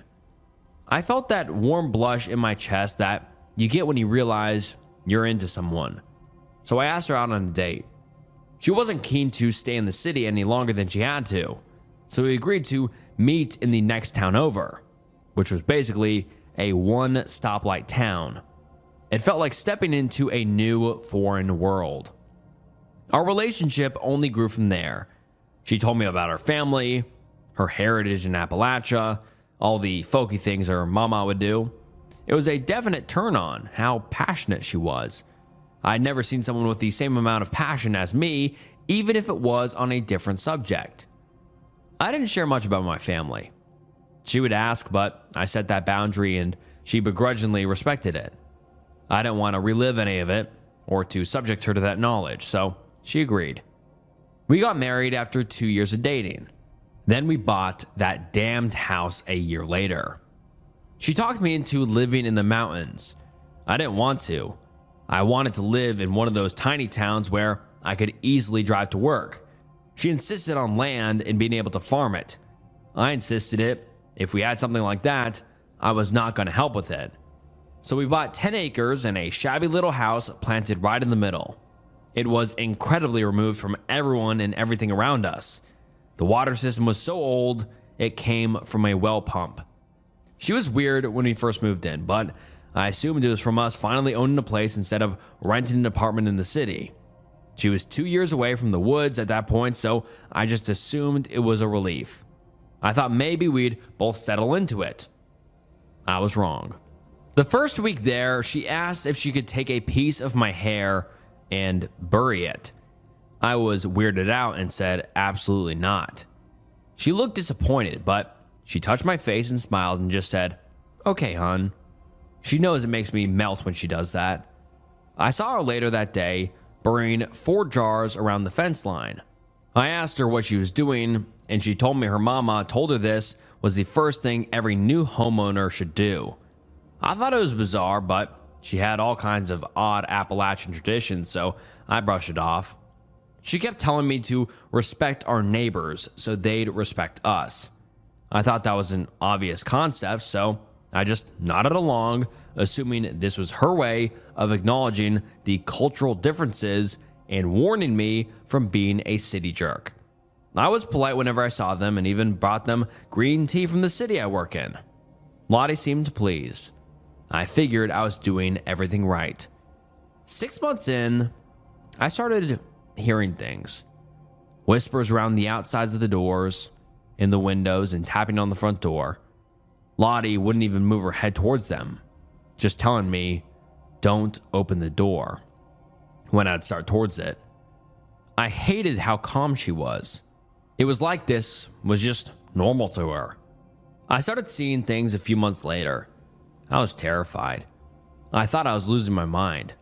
Sometimes I still think I am. Lottie definitely saw them too. All she would do was smile and then go put out birdseed, like she was feeding the damn things. I grew more and more scared.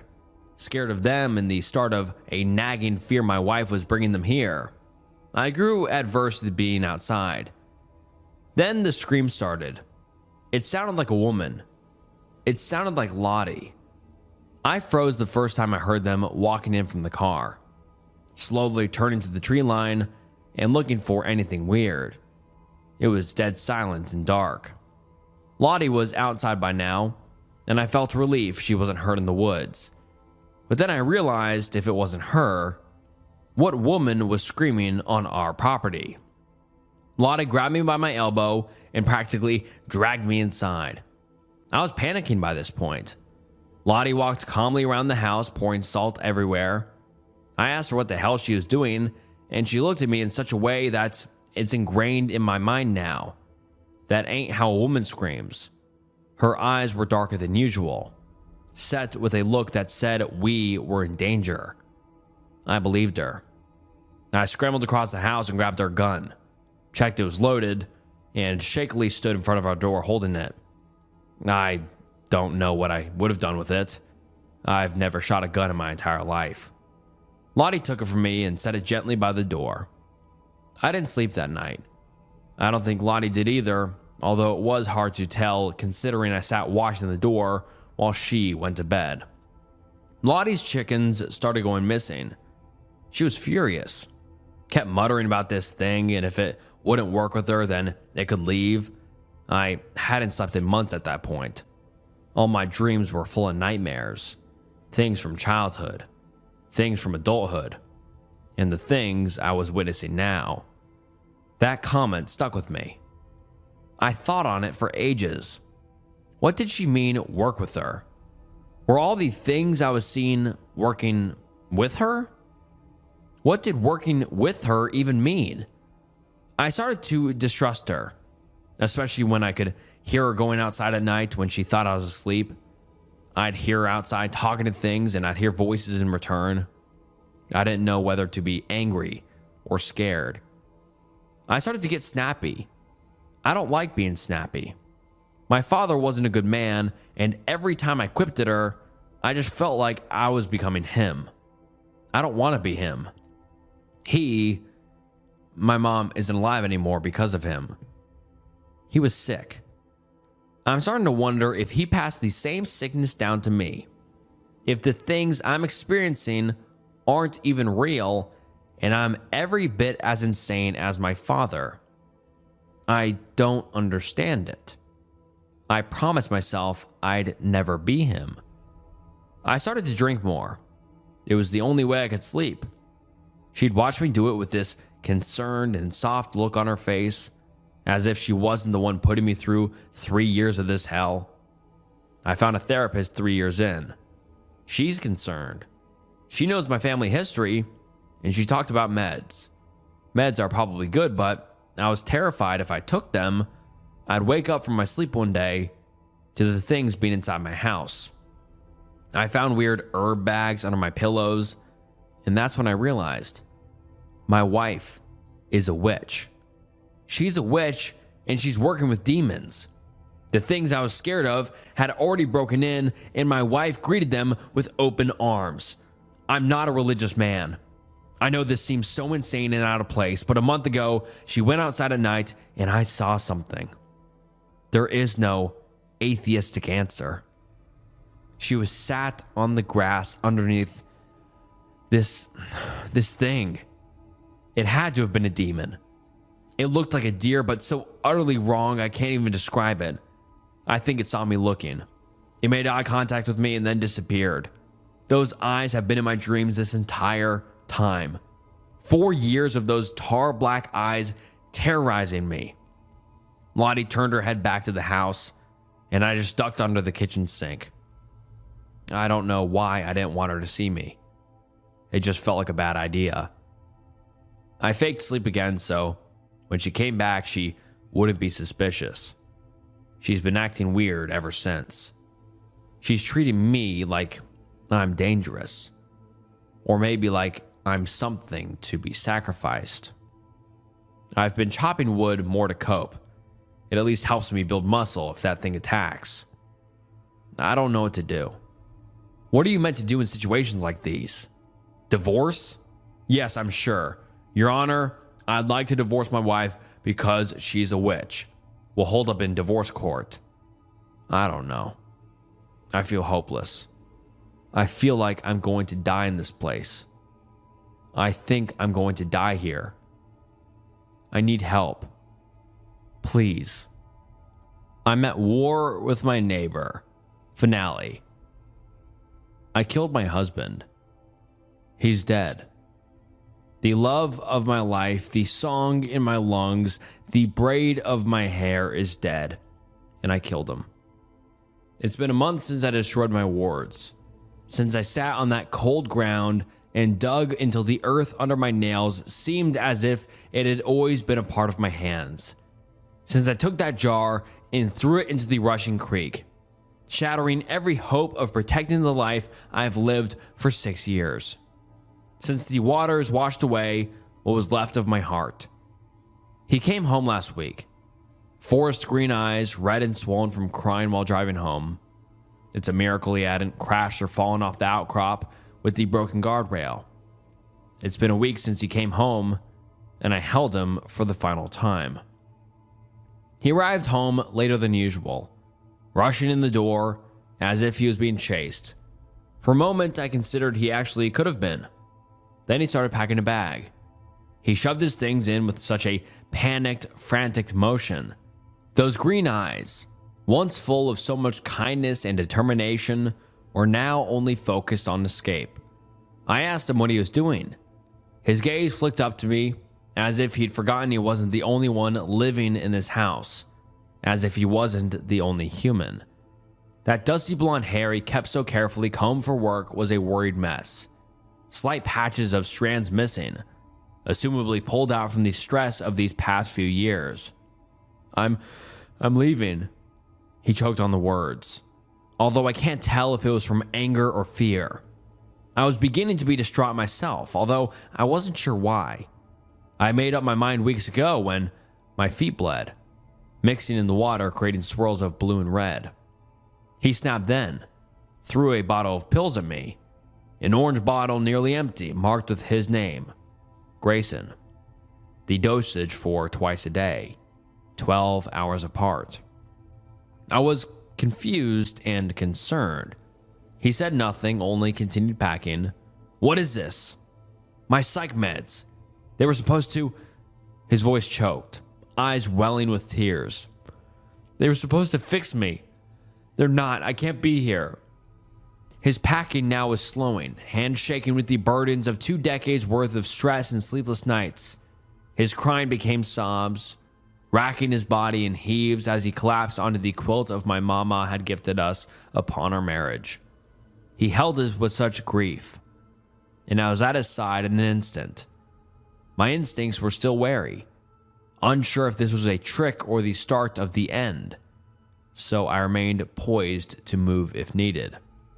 He laid there, letting me hold him, making himself as small as possible and hiding his face away from me. I'd only seen him like this after the nightmares these past few years. My chest ached with the love I had thought died a month ago. So we sat. I held him there for nearly an hour, my body relaxing into the curves of his own, soothing his back and brushing his hair. When he finally spoke again, his voice was rough and quiet, fearful of the words leaving his mouth. He told me his story. His father was a sick man, inflicted with an illness of the mind that left him unsure of what was truly happening. It had started with whispers, haunting his thoughts and senses with things just out of sight. He would grow angry at Grayson, accusing him of intentionally whispering, then lying to get out of trouble. Grayson spent many nights in what his father had dubbed the punishment room. He gave no further details on what that meant. His father's paranoia and distrust, as he started to see things hovering just out of his eye line. When looked at directly, they would disappear. With the growth in fear, his anger grew doubly as fast. Grayson's mother would try and calm his father down, but it was no use. She tried to help him. He refused, said there was nothing wrong with his mind and everything wrong with the family that was tricking him in this way. Grayson was 10 when it happened. His mother told him to run, so he did. He hid in the closet of their bedroom, tucked in the small fort his mother helped him construct out of their old blankets and scarves. He heard her scream. He heard the crushing silence afterwards. He heard his father come back to reality for the first time in years. He heard him break. It was only then he ventured out of his sanctuary, It was then he saw his mother. He told me all of this with a shaking voice, his full body trembling as if he was still there. It's happening to me, Lottie. I hear the whispers. I'm seeing things. You know that. I just didn't tell you about the rest. Why it's been torture for me. I'm getting help. I've been seeing a therapist. She gave me those meds a month ago. They were supposed to... The sob started again. They haven't helped the visions or whispers? I spoke softly, realizing what exactly the Haints had been doing to my love. He buried his head into my chest, nodding and holding me tighter. The worst part is I can't even trust you. He held me tighter then, as my heart rate rose and fear gripped me in its cold, ironclad hand. He reached under the pillow and pulled out a little bag I'd placed there 2 years ago. He sat up and held it, his eyes saddened and uncertain, fear creasing his forehead. I laughed. I laughed hard. The type of laugh that makes your breath go short and your stomach hurt. Loretta May, this isn't funny. I know what you've been doing. I know this is some kind of witchery, and you've been going outside at night and talking to those things. I know you know them. I know that you know that. He stopped as I cut him off. Grayson, open the bag and smell it. What? Open it and smell it. I don't get it. What's the smell got to do with anything? Laughter wrecked my body again. It's lavender. So? The smell helps you sleep. He looked at me shocked, as if he just discovered the concept of flowers being a soothing scent. Also, I'm not talking to anything at night. I'm praying and walking the property to make sure everything is all right. His expression held a disbelief hard to describe. He looked at me as if his entire worldview had just been scratched out with black ink and rewritten. I continued laughing before he laughed along and fussed that it wasn't funny. He was really scared I was a witch cursing him, and this was somehow the cause of his nightmares. We laughed deep for nearly 20 minutes, making jokes at each other and stealing kisses. It felt as if we were newlywed again. After we both managed to calm down, I explained to him in more detail the traditions that had been passed down to me. He understood my superstitious nature, but had never quite grasped why it was important. He listened in silence, seriousness creasing his furrowed brow, deadly still. I explained the nature of the Haints, how he wasn't crazy and they were there. I asked him how he hadn't realized this when I spoke about the neighbors, and he looked at me, flabbergasted. I thought you meant our actual neighbors. You're telling me I've spent hundreds on green tea for the past few years, and it wasn't even those neighbors? Laughter wrecked both our bodies again. I was surprised how well he was taking this, all things considered. My shining boy smile had finally returned, full teeth showing, his second tooth on the left crooked as always. I didn't realize how much I'd missed that smile. I worked so hard to bring it back, yet it was all for naught. We talked for another few hours after that before exhaustion finally claimed his poor body. He fell asleep on my chest, and for once, no nightmares haunted him. He slept deep and comfortable, hugging my waist as if he had never wanted to let go again, even in his dreams. I watched and held him for a long while, thinking back on all the time we had spent loving each other. I thought long and hard about the pains he'd endured, being subjected to a culture so foreign to him, he'd never even considered the folk tales may be true and guide our every moves. It was then that I remembered the stag Haint's words, more so its lack of words. It hadn't suggested things about Grayson. It had planted seeds of doubt deep in my mind and chest, so much so that the wards that had kept it off this property for 4 years were now lying destroyed in cleansing water. I leapt from the bed, scrambling to find more jars and anything that could keep the house safe. Grayson woke with a start, following me around the house confused and disoriented. My wards are destroyed. His face paled, asking me what I needed, if we should call my mama, what to do. I ordered him to salt the windows and doors. We both went deadly still when we heard the scream. Grayson scrambled faster to assault the doorways, falling back as tapping began on the front door. My hands hurried as fast as possible, shaking as I pressed a knife against my left and gasped at the pain. I bled into the jars, Grayson trying desperately to staunch the blood as I scolded him off and told him to let me work. I sealed them, prayed over the lids, and took off running towards the back door. He was yelling at me, my sunshine, begging me not to go out there while it was so nearby. My mind had one focus, and it did not involve my safety. It wanted him.